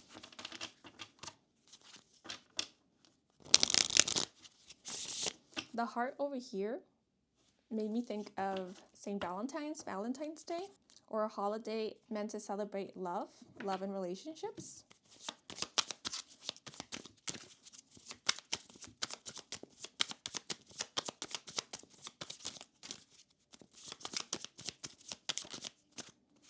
Ooh, and then we have potential. Okay, so the guidebook definition of this seduction card is pretty interesting because it hints at possible people-pleasing tendencies. And not to stereotype the zodiac sign Libra, but I am aware that Libra can sometimes lean towards people-pleasing tendencies. Oh, and actually, it does have the expression here, people-pleasing. I guess I wasn't completely paying attention. Yeah, but Libra can sometimes struggle with people-pleasing tendencies because the zodiac sign Libra does crave connection and does also crave balance, right? And one of the ways that Libra might think of creating balance is by making everybody happy, right? By appeasing or pleasing everybody. So there could just be a heads up for you guys about people pleasing throughout the rest of 2026. If you know that you often tend to want to please, want to appease, maybe in order to avoid conflict or confrontation, then just keep an eye out for that. Be aware of that during the second half of 2026, especially if you find that you are maybe going along with what other people are suggesting or doing in order to avoid confrontation or avoid standing out, maybe, or displeasing others, upsetting others, or maybe even disappointing others. Because doing so could end up with you going along with something that you don't truly believe in, or doing something that you don't really want to do, or putting your needs in the back burner, or it can result in some dishonesty or lack of honesty. Yeah, so just something that is being brought up here. But apart from this, with the card potential, the rest of 2026 could offer you a lot of opportunities either to stand up for yourself or pave your own way, pave your own path, or become independent. We do have the planet of Jupiter, which is the planet of expansion and growth. It's also the planet of life direction, achievements, I believe. There's something here about you becoming independent or exercising your independence, your liberty, your freedom. You could be getting more independence throughout the rest of 2026. And through this independence, you will be getting a lot of opportunities to choose what is right for you, to make decisions for yourself. I keep looking at this lady here in the seduction card and how she's staring at this green apple, which, by the way, is reminding me of Draco Malfoy from the Harry Potter series. So Harry Potter could be of significance, or the character Draco Malfoy. I just thought of fan fiction. Maybe some of you write or read a lot of fan fiction, or you will during the rest of 2026. I thought of fan fiction because when I mentioned Draco, I thought of Hermione, which seems to be a very popular ship in the fan fiction community. But I feel I'm getting sidetracked.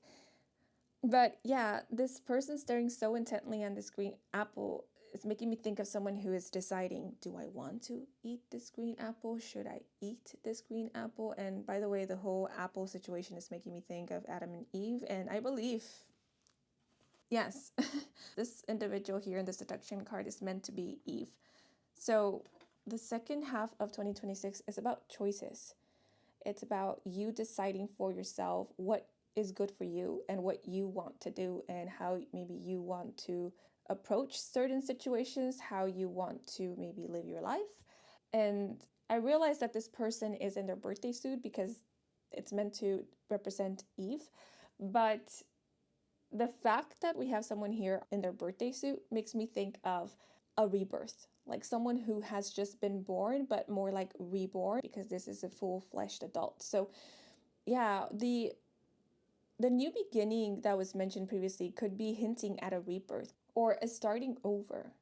I all of a sudden a lot of images of YouTube thumbnails started popping up in my mind with the title like starting over at 30, starting over at 25, starting over at 40, something along those lines.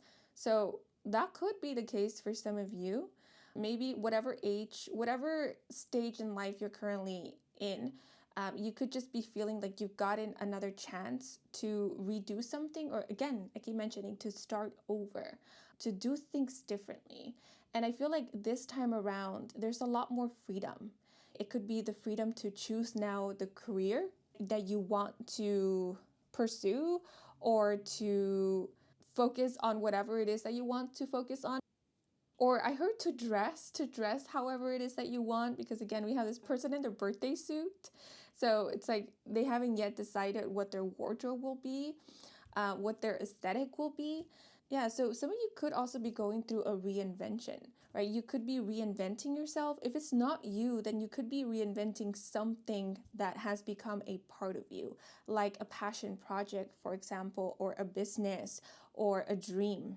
Maybe a a dream that you have is transforming, or an idea, maybe an idea that you have is now growing, or it's now becoming something more fully fleshed, because we do have this potential card. And I love the illustration of this potential card because it's a seed that has rooted and it's now starting to sprout, right? So I feel like either you're tapping into your potential during the rest of 2026, or you're tapping into the potential of something.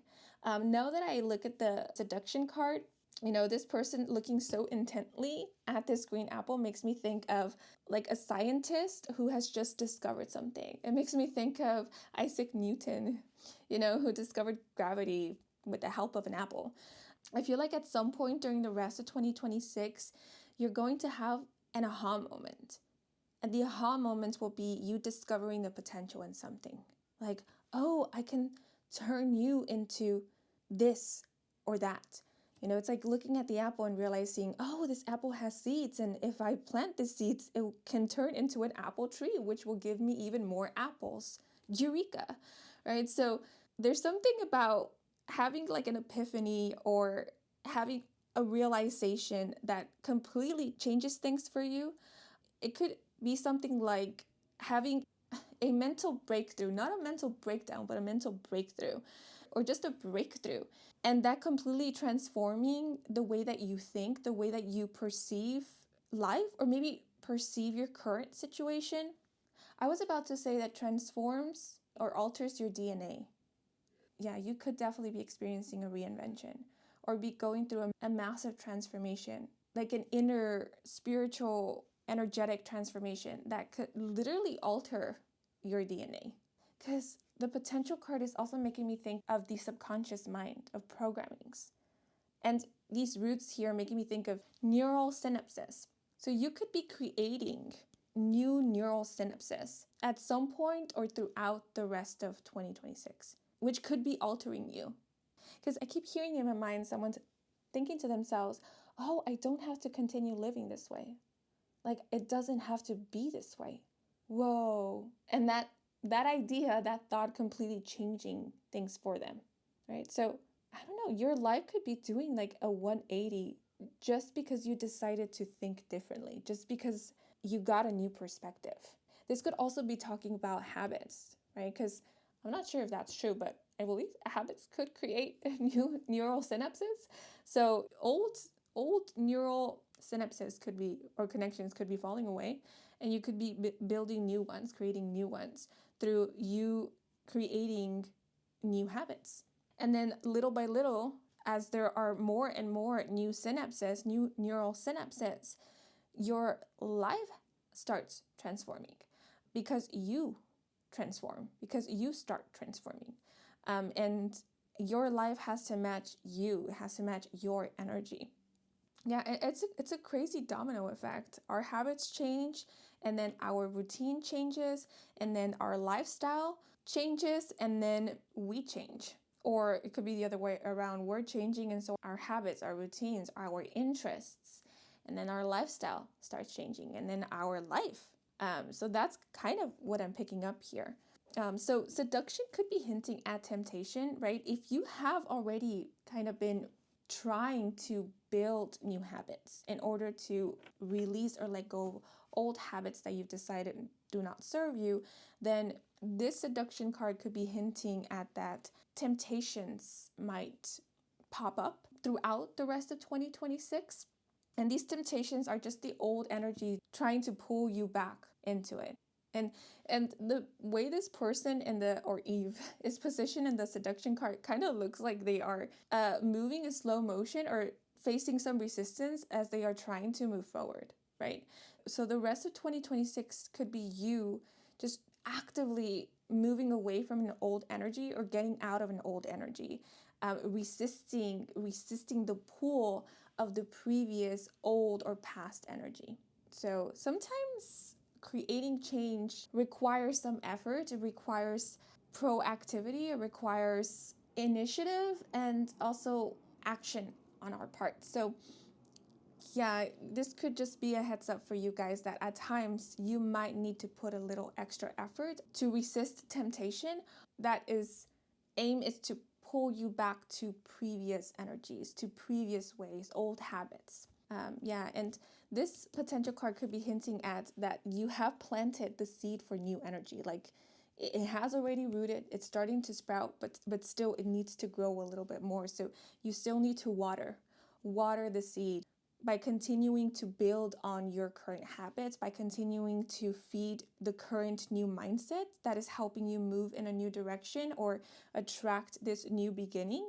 Yeah, so I'm noticing that in the Libra card, we have the word passive. I feel like what you're being let known is it won't serve you or do you well to be passive during the rest of 2026 if what you want is to experience change, or if what you want is to move your life in a new direction or experience transformation or welcome in a new beginning.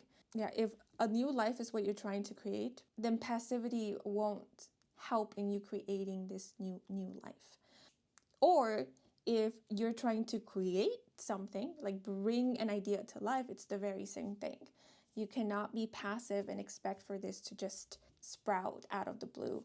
Some effort on your part, some action, some work coming from you will be needed in order for this to fully manifest. Yes, that is what is coming through so far.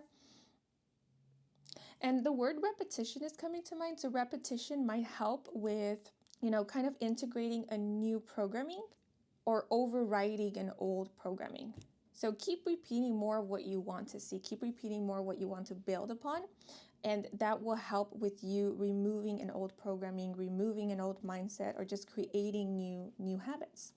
Yeah, because the 12th house is all about the unconscious and the subconscious mind. So I definitely feel like you are reprogramming your subconscious, and you have already kind of like planted new programmings into your subconscious, but they have already rooted. But again, I feel like they still need to be watered, they still need to be engaged with. It's like neural synapses, right? It's said, I'm not sure if it's still true, because science is always evolving. We get with new information, we discover new things. But from the last time I read into it, or I was informed about it, it was said that neural synapses could be lost if not used.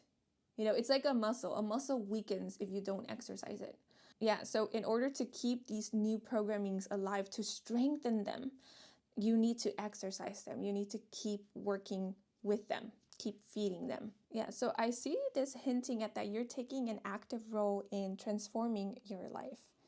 Yes, I feel like universe is helping with ushering in a new beginning by providing you opportunities to exercise new practices. But at the end of the day, it is you who is doing a lot of the work in either maybe quantum leaping, jumping into a new timeline, or just shifting the energy, or moving your life in a new direction. Maybe even reinventing yourself, or reinventing an aspect or an area of life, of your life. Okay, but now I'm going to start working with the tarot deck. By the way, with Libra, I see a focus on the physical body or physical appearance. So you may be working on your physical body. Some of you may be doing some kind of physical training, physical exercise, or you could just be putting more extra time and attention on your physical appearance. I also heard personal hygiene. Yeah, like making sure that your skin is well moisturized, that you're taking care of like your hair, taking care of your teeth, that sort of thing.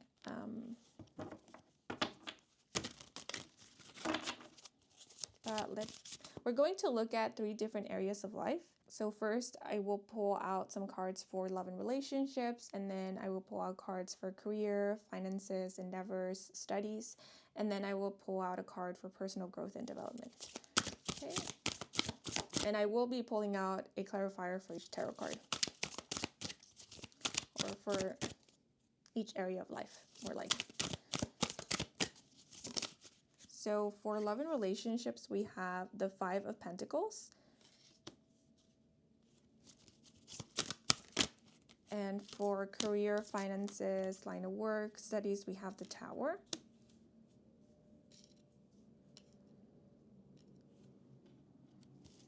And for personal growth, personal development. Ooh, okay. Oh, so many cards fell out or flipped over at the same time. And they are the Ace of Cups, the Nine of Cups, wow, and the Four of Wands. These are like the most favorable cards to get if you are wanting to know whether you will be experiencing happiness, joy, fulfillment, emotional fulfillment, and whether a wish of yours will be granted or not.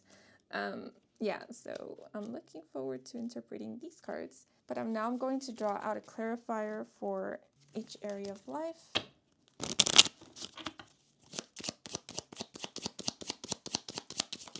So to clarify the Five of Pentacles, we have Three is a crowd with 66, trios and community, and the message. There are 3 or more energies to potentially work with or harness, 2 of which are not your own. These energies could want more from you in some way, or just 1 or 2 of them could be a secret energy not yet brought to the forefront. On the other hand, a situation where there is a crowd and excitement may just be beneficial for you. Okay, and to clarify the Tower card, please.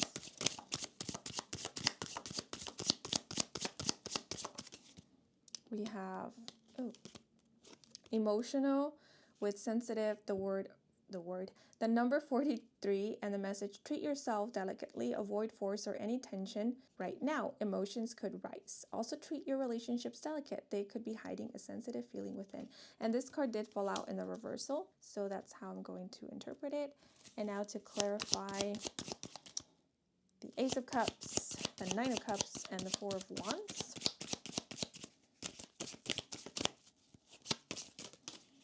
Two cards fell out. They kind of, did they?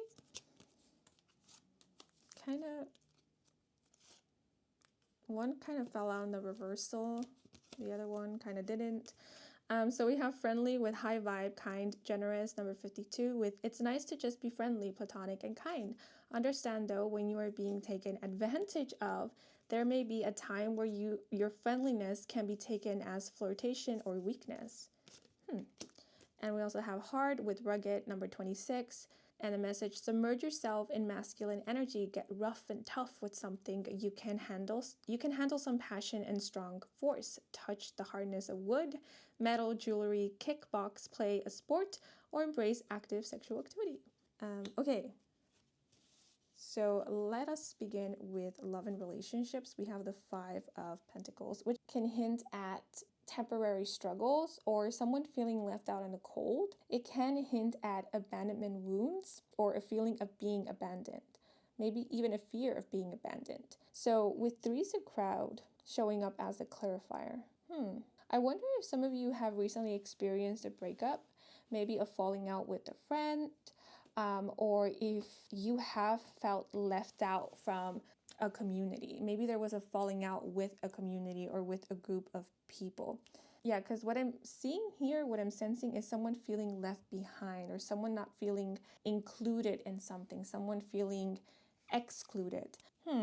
Okay, so I could interpret that in many different ways, because one of the interpretations that is coming to mind is someone feeling left behind in life, right? So the situation that is coming to mind, which could just be serving as an example, is someone going on social media and looking at the profile of maybe their college or high school classmates and noticing that most of their classmates are in a stage of their life or phase of their life that maybe this person who's looking on social media doesn't feel like they are at yet. And that could be making them feel behind in life. Right, so there could be a bit of comparing oneself to others and feeling like in comparison to others, one is lacking, or one is not doing as expected, or is not far along in life, something along those lines. The other situation that I'm seeing is like someone feeling left behind because they weren't included in an event, right? They weren't allowed to participate in something that everybody else was participating in. They weren't maybe invited to a party. Yeah, there's something about like not being extended an invitation or feeling like the odd one out when amongst other people. Like everybody else seems to speak each other's languages, but here I am not understanding a word of what everybody else is saying, because apparently everybody else has inside jokes with each other, but I'm not in on those inside jokes, and so I feel a little left out. But I am noticing that in this Five of Pentacles, we have like this black aura, black fog emitting from this person, from this witch or wizard. And this makes me think of maybe like a pessimistic mindset or pessimistic outlook on things that could be messing with one's perception on reality. And oh, I just noticed one of the light bulbs here is missing. So I do want to remind you that the Five of Pentacles hints at temporary hardships. So if at any point you do find yourself comparing yourself to others, know that this whole comparing yourself is only going to be temporary. It's meant to be short-lived, because I'm finding it difficult to convey this message because I don't want to make it seem like I know exactly what's going on in your mind, because I don't. Like, I'm just here interpreting the cards and trying to do my very best to convey what it is that I'm sensing and picking up on. So just please discard the messages if they absolutely do not resonate with you. But what I'm picking up on is this whole comparing oneself to others and feeling lacking, feeling less than maybe, or feeling behind is not how the individual who is thinking this way actually feels about themselves. It could just be the moment that is bringing to the forefront these ideas of maybe not meeting expectations or being behind in life or not doing well, something along those lines. But it's not in actuality how the person actually feels or what the person actually believes about themselves, about their journey. Because most days they feel pretty okay about how things are moving in their life. And so that's why I mentioned that this could be temporary. But if you're thinking to yourself, well, I don't think this is really temporary because I have been feeling and thinking this way for a while, then I feel like instead of just sinking deeper into this feeling, into this mindset, or engaging more in this whole comparison tendency, you may be looking into the why. Why is it that you feel this way?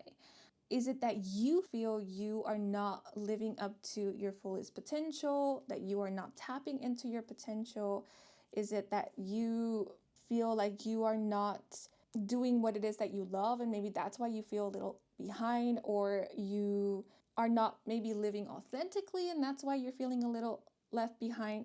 Or are these thoughts of not doing well in comparison to others, for example, could be coming more from I should kind of ideas or notions, like I should be doing this because that's what society says, that's what is expected of everybody, instead of it really coming from how you feel. Because if it's that you're feeling this way because you are comparing your life, your journey to what you think is expected of you, then that's something to look into, because societal expectations change and they change over time. And so the fact that they do change means that it's not a rule, right? It's not a universal rule. And so if you live your life differently from what society expects, that doesn't mean that you're doing something wrong, right? So I think maybe during the rest of 2026, it will be up to you to decide whether you want to live your life in accordance to your rule book, or in accordance to like what society or other people think should be or shouldn't be. Yeah, and so if you feel like this is like a temporary energy or something that, could happen, then it could be happening because it was triggered by some kind of like societal expectation that you heard. Like maybe you heard two people having a conversation where they brought up this whole idea that by the time that you're, I don't know, a certain age, you should already be married. And that idea stuck, and it had you reflecting on your life, looking at your life to see if you were meeting those expectations. And if you came to realize, well, no, I am that age and I'm not married, what does that mean? Does it mean that I'm doing something wrong? Does it mean that I'm failing in life? Does it mean that I'm behind? And all these worries started creeping in and kind of overtaking your mind and making you doubt yourself or making you doubt your journey. That again is an example, but remember what came through about people pleasing, right? I feel like the rest of 2026 is about you looking to you to see if you're trying to please these expectations that maybe have nothing to do with you, have nothing to do with how you truly want to live your life? Or does it have to do with something deeper? Is it an indication that you're not fully pleased with how you're living your life? Right? So, yeah, and if it's the case that you find that, yeah, this has to do with me coming to terms that I'm not being fully authentic in how I live my life. I'm not really following my heart's calling, or I'm not really focusing on something that I'm really passionate about, then that could be what stirs this need for reinvention. But the other situation I'm seeing here is at some point during the rest of the year, oh, I heard either you could come to the conclusion that you are wanting connection, right? That you are wanting to be part of a community, that you are wanting maybe to be part of a crowd, maybe just to be in a crowd. I thought of a concert. Maybe you just want that kind of atmosphere. You're craving it, you're needing it. And that could come as a revelation for some of you, especially for those of you who identify as being an introvert or being asocial, like not really liking loud settings, not really liking places where there's a lot of people. The fact that maybe you're craving company, that you are maybe wanting to go out, wanting to be in crowded places could come as a bit of a shocker. But I feel like you being honest with yourself about what you're needing is really helping you with providing yourself that which you need, right? Because it's often through us being sincere with ourselves that we end up helping ourselves, because it's only then that we truly come to discover what it is that we're needing, right? So I see that being the case for some of you. For others of you, I see a situation where it's during the rest of 2026 when you will find who your friends are, who your true friends are, and you will also learn to put yourself first. I'm being reminded of a quote or line which goes something along the lines of, I would rather be alone for the right reason than with someone for the wrong. And it's from the 80s film Some Kind of Wonderful. And in that movie, one of the characters actually goes from saying, I'd rather be with someone for the wrong reasons than alone for the right, to I would rather be alone for the right reasons than with someone for the wrong, right? So for some, that could be the transformation that you're going through, the evolution, where you're choosing to distance yourself from certain people for your mental well-being. I also heard for your emotional or spiritual well-being, right? So if being around certain people has been messing with your confidence, messing with your self-esteem, I feel like this is something that will be brought to your attention during the rest of 2026. And you will be given the opportunity to choose to say no to that kind of company, the kind of company that makes you feel down about yourself, or makes you feel unimportant, or makes you feel unseen, right? Three's a Crowd is making me think of you choosing your crowd now, or maybe these two cards are showing up to let you know you get to choose your crowd. You get to choose who your company is. You don't have to settle, is what is coming through, especially with the Five of Pentacles. You don't have to settle for a kind of company that at the end of the day isn't company at all, or it's just bad company. So if there was a falling out with certain people, maybe friendship is what is coming through in specific. Although I do see you possibly grieving that loss, the ending of these friendships or relationships, I feel like at some point during the rest of 2026, you will start looking into whether these friendships were the kind of friendships that you would have liked to continue having, right? Or if the reason these friendships came to an end was because in actuality it wasn't working out. I do see you coming to one or more realizations about this area of life during the rest of 2026 that will help you obtain closure, or will help you move forward, or will help you choose whether to move forward or just choose something different from here onwards. Choose healthier relationships, friendships that are maybe reciprocal, or it will help you realize that you do have the freedom to choose your own company, and also to choose how you get to live your life. Like other people, society, they can try to dictate how you live your life, but then ultimately it will be up to you whether you allow that or give permission for others to do so. There is one more interpretation that is coming through. I know I already gave a few, but I am seeing one more, which is that at some point you may or some of you may feel pressure to pick a side, like side with someone. And if you are unable or unwilling to do so, then you might end up being or feeling left out. So it could end up being something along the lines of you not picking a team results in you ending up in the, let's call it sidelines, because I'm thinking of like a basketball court, which, makes sense. If you don't pick a team, you end up sitting it out. So that could end up being the case for some. Yet I am also seeing a situation in which someone might end up getting left out as punishment for not picking a side, or as a means to get them to pick a side. So just a reminder that friendships, very much like love, are not designed to be conditional, and that you get to decide, you get to choose whether it is worth going against what you value and believe in order to please or appease another's whims. Yes, but that's what I'm seeing for love and relationships. So now I'm going to move on to career, finances, line of work. We have the Tower, which is a card that often comes up when there is a reinvention, when there is a starting over or a new beginning. So it could be this area of life that you are deciding to reinvent, or you could be experiencing an ending and to give way to a new beginning in this area of life.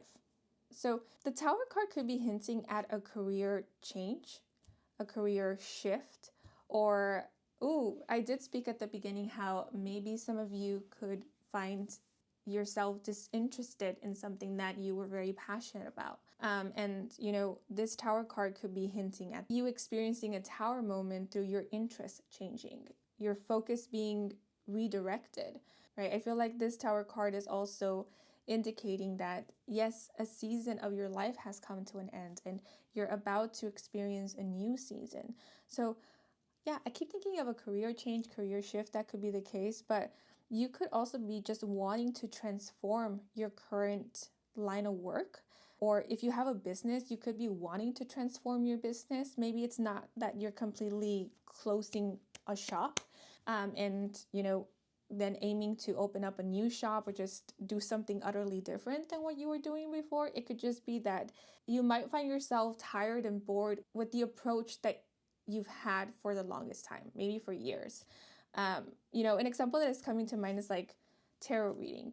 Me as a tarot reader, I could at some point become bored with this layout, right? Or become bored with this method of divination. And instead of maybe using tarot cards, I could feel inspired to use another form of divination, or I could feel inspired to completely change the layout.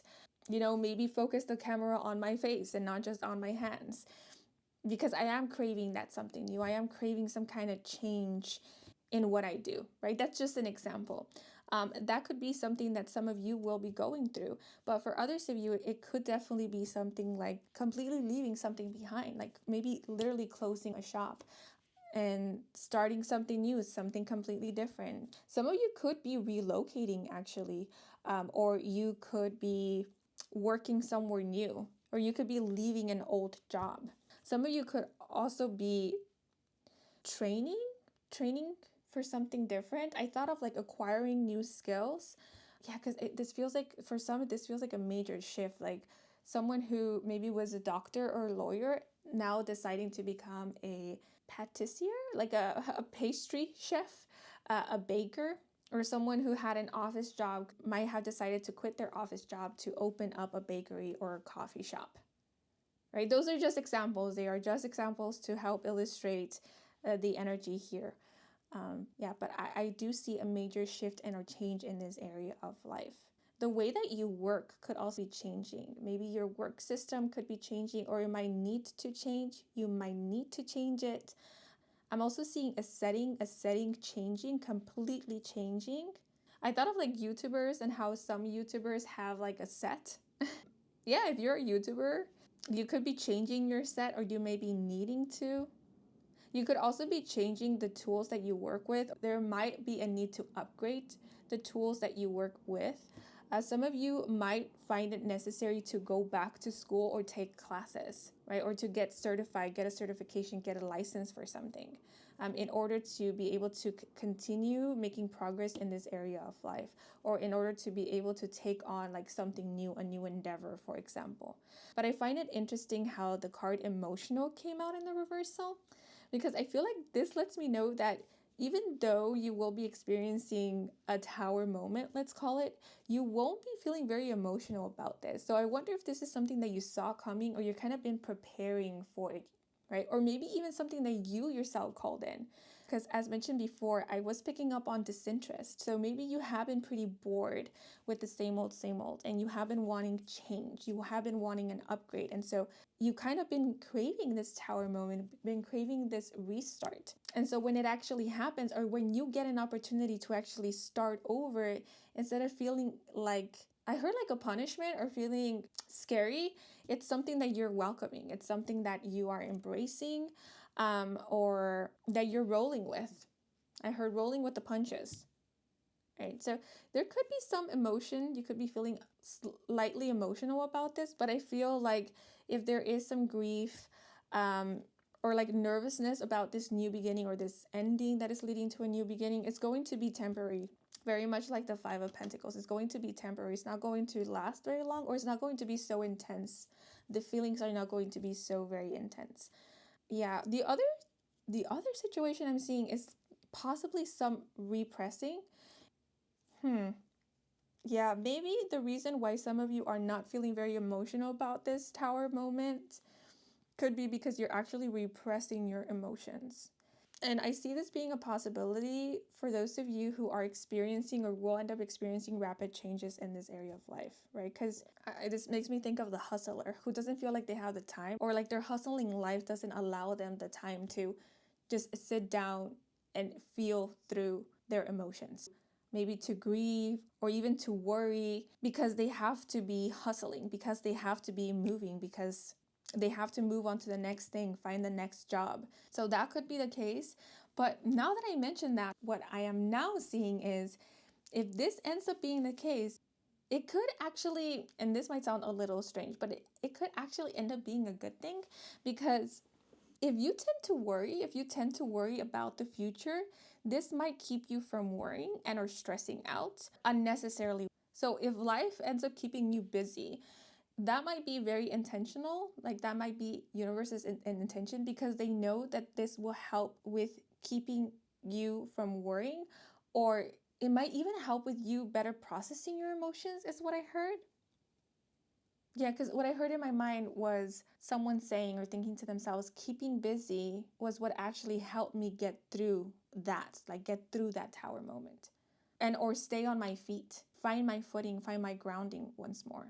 So that could end up being the case here, because I feel like the reason why, if things end up moving quickly, where you don't have like enough time to just sit down with your thoughts or sink into despair, for example, could be because the universe knows that very soon things will arrange themselves in a way where you will experience stability once more. Yeah, you will find your grounding once more. You will be situated, settled somewhere new fairly quickly. And once you experience that stability once more, there won't be a need to worry, because what you could have worrying about could have been like not having stability, but now that you have stability again, then there's no need to worry. And so it's like, yes, things happen in this way to keep you from experiencing or going through something that was unnecessary, and to help you transition, or to make the transition a little smoother for you, even though on the surface or on paper it might have looked a bit chaotic. Yeah, so I got different interpretations, but I feel like if I were to consider all of them, the same thing is happening, because at the end of the day, I don't see you worrying as much, or despairing is what is coming through. I feel like you will transition from an ending to a new beginning very quickly or smoothly or naturally, is also what is coming through. Because like I said, I feel like for some of you, you kind of been expecting this, you kind of been preparing for it, or it's something that you have been wanting, and so you're kind of welcoming it, you're ready for it. And when it happens, it might even feel quite natural to you, this transition, this ending, this new beginning, or this reinvention for some. So that is what I'm seeing here. Now, for when it comes to personal development, personal growth, you got amazing cards. You have the Ace of Cups, which can indicate emotional fulfillment. It could also indicate new relationships, new love, new friendships is what I heard. The Ace of Cups can also hint at happiness, joy. The Nine of Cups can indicate indulgence, but it can also indicate wish fulfillments, you getting exactly what it is that you wanted. It can also hint at merriment, celebration, which is what the Four of Wands indicates: celebration, a coming together, union, harmony, excitement. It can also sometimes indicate marriage. So there is definitely a new beginning with this ace. And this ace is also making me think of like reinvention. You are letting go of what doesn't serve you. And I feel like a lot of you could be letting go of this mentality or mindset that things have to be hard, that relationships have to be hard or difficult, or that love has to be hard.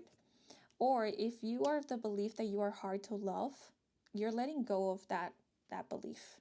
You are accepting that you are lovable, that you are deserving of love, and you are deserving of your wished fulfillments and of like beautiful, harmonious relationships. Compatibility is also what is coming through with the Four of Wands. You are claiming a new energy, right? This definitely feels like a new programming, because this energy feels so very different from what came through previously. And so you're attracting, I feel like your personal growth and development is attracting new energy, new relationships into your life, as well as new opportunities that are a lot more compatible with you. And a lot more friendly is also what I heard. Friendly and kind. You are attracting generosity. You are attracting commitment. You are attracting joy and effort. Effort put in by others. You're also choosing to make your own dreams come true. You are choosing also to set your own standards. Maybe previously, currently you are living your life up to other people's standards. And what I see happening throughout the rest of 2026 is you choosing to live your life now up to your standards.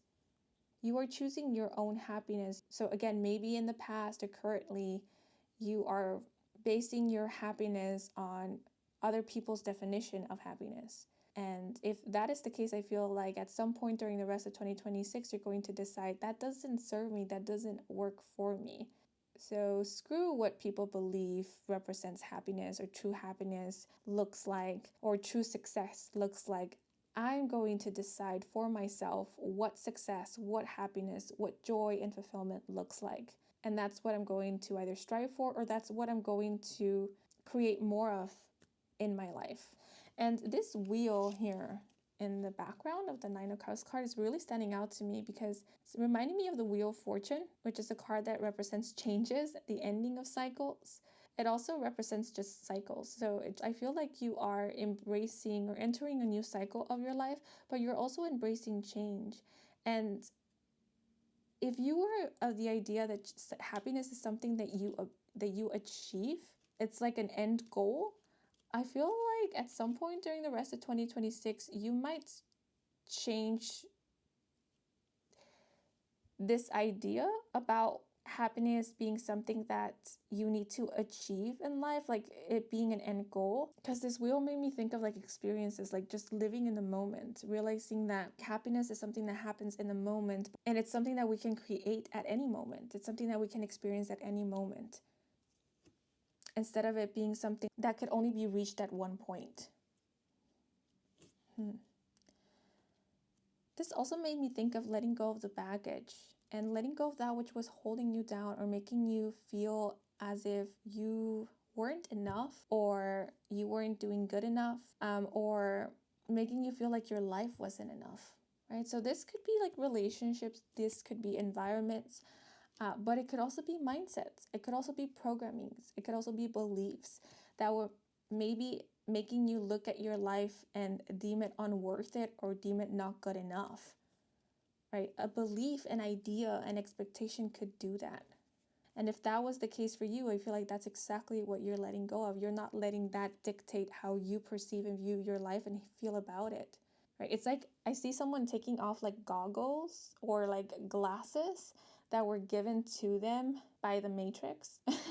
And once they do, they see with their own eyes what's in front of them instead of looking at their life from this lens that decides the value of their life.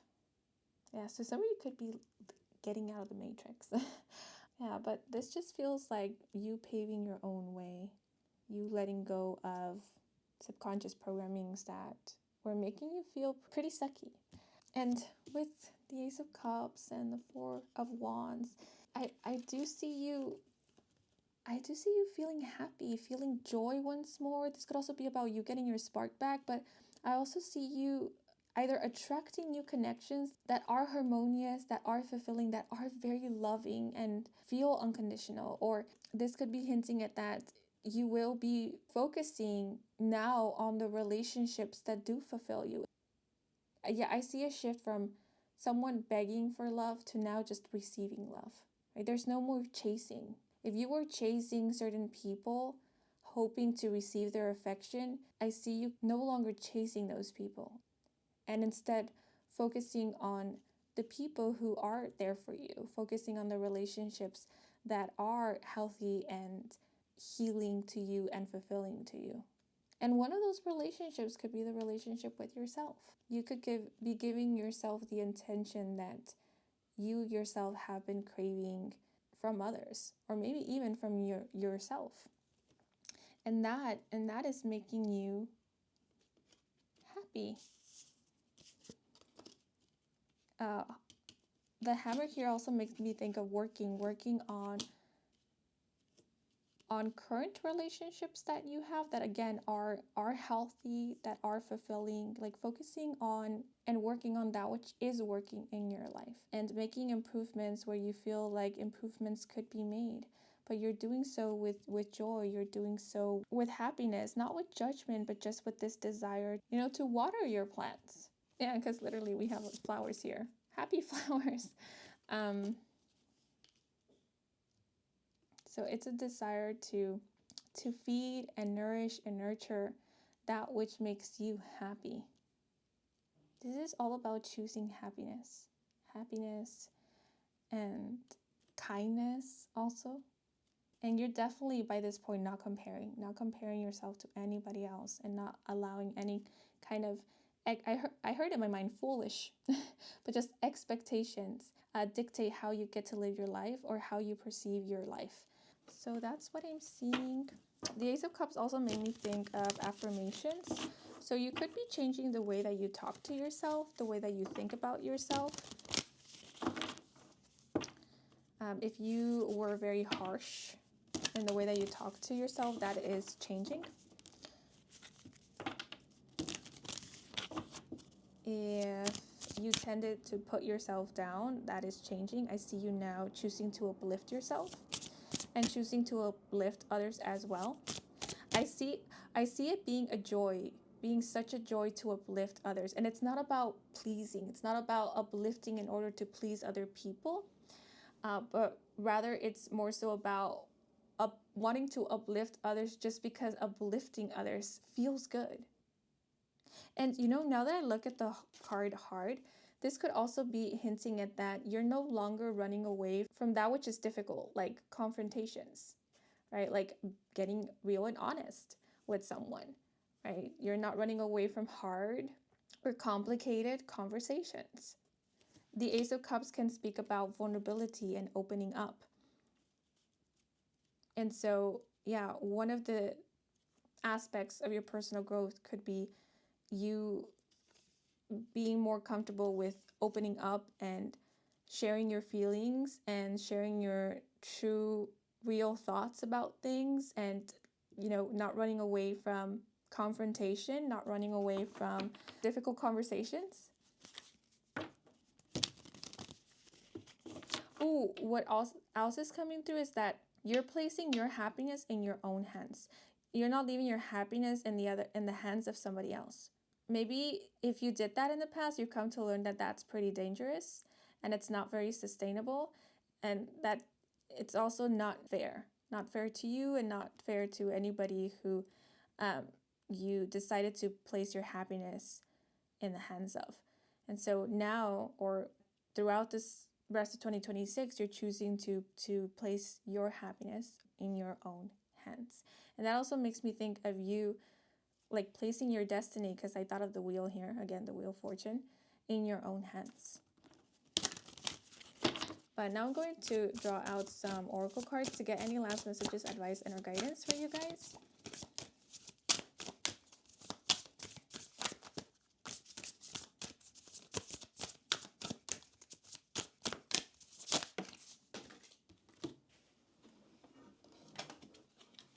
And we have Michelangelo with no compromise is a good compromise.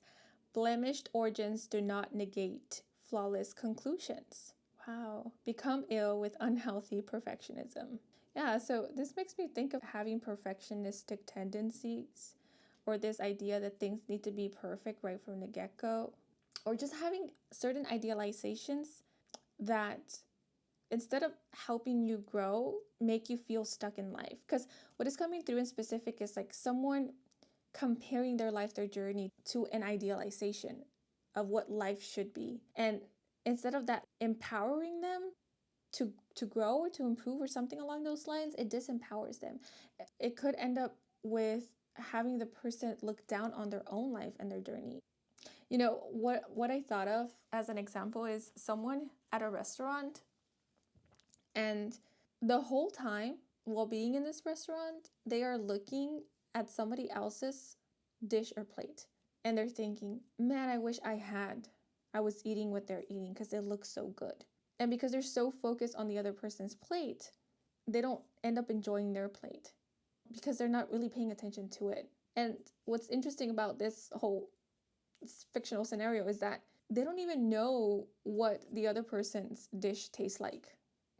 They're just assuming it tastes good just by the way it looks, or they're assuming that it tastes better than what they're eating simply because it is different from their plate, simply because somebody else has that plate and not them.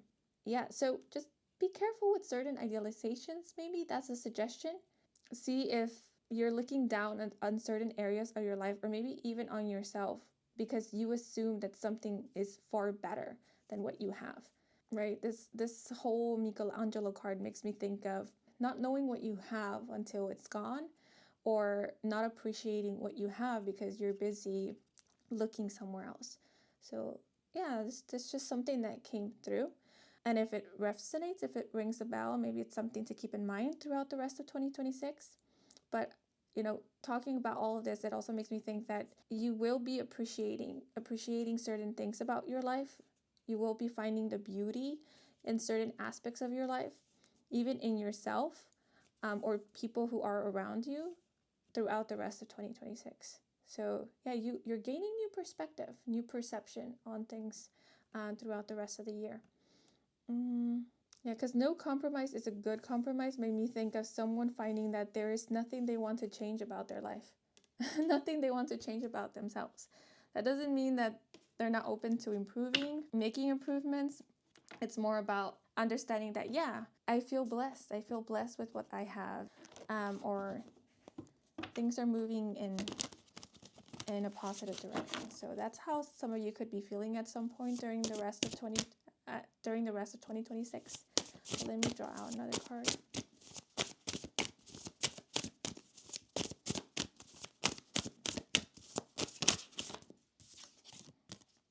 So we have collaboration with Aquarius and Spirit, and the key phrase, a buzzing beehive produces honey, and the message, working as a group can produce a result that far transcends what one could accomplish alone. Through mutual effort, solve problems by sharing ideas and defining collective ideals. The act of cooperation can provide a buzz of inspiration that lifts your spirit. Yeah, so if you are someone who often tends to like work alone, as mentioned before, you could be craving connection. So you could be craving collaboration. You could be looking into collaborating with others. You could be collaborating. You could also be finding a new community, building also, creating a new community. I heard from the ground up. Collaboration could also be hinting at that you will be experiencing the difference between collaborating with others versus conceding to another, like collaboration versus people pleasing. So if in the past you were working with people who were used to getting their way because you unintentionally or intentionally indulged them in that way, then at some point during the rest of the year, you will be working with someone or others who will ask for your opinion, right? Who won't just let you concede so easily. They will make you feel included by not letting you, I heard, sidestep or sidetrack or run away or walk away from confrontation or having, those hard or difficult talks or conversations. Again, they will ask for your opinion. They will see you as an individual, but also make you feel as part of the team, right? So this will be true collaboration. Like, we're working together. You're not working for me and I'm not working for you. We're working together. So let me hear your ideas. Let me hear your opinion. Put a little bit of your magic and your spark, your sparkle into this, because this is a collaboration. It's not a one-man show. And this could be like the new relationships that you are attracting, the ones that are mutual, reciprocal, that offer a sense of belonging. Yes, but this is what I'm seeing for you guys. Anything else I want to point out? Seeds, planting seeds could be of significance. Something that you planted will be growing throughout the rest of 2026. This could be literal if you planted seeds recently, but this could also be in terms of like projects, something you've been working on. I mentioned Valentine's Day, or like a holiday that celebrates love and relationships. Flowers, daisies, Michelangelo could be of importance. Bees could be of significance. We have the zodiac sign Libra, Pisces, and water signs with the Ace of Cups, which will be, again, Pisces, Cancer, and Scorpio. I'm especially getting Pisces and Scorpio. And then we also have Aquarius. Okay, but these are all the messages coming through for you guys. I hope you enjoyed this reading. I hope it brought some guidance, some clarity. If it did, then please leave a like or a comment. And if you're new to this channel and you wish to stick around for more readings with me, Kim, then please do subscribe. I do offer personal readings. All the information is in my website. And the link to my website can be found in the description box down below. To all of you who took the time to watch the advertisements or just let them play in the background, thank you so much for that, since that is the simplest way to support me and to support this growing channel. So if you did, I truly do appreciate it. And before I sign off, I want to give a thanks to my spirit team and your spirit guides for assisting me with delivering these messages to you. Thank you so very much. And I'm wishing you and your loved ones a wonderful rest of 2026. And until the next moment, bye-bye.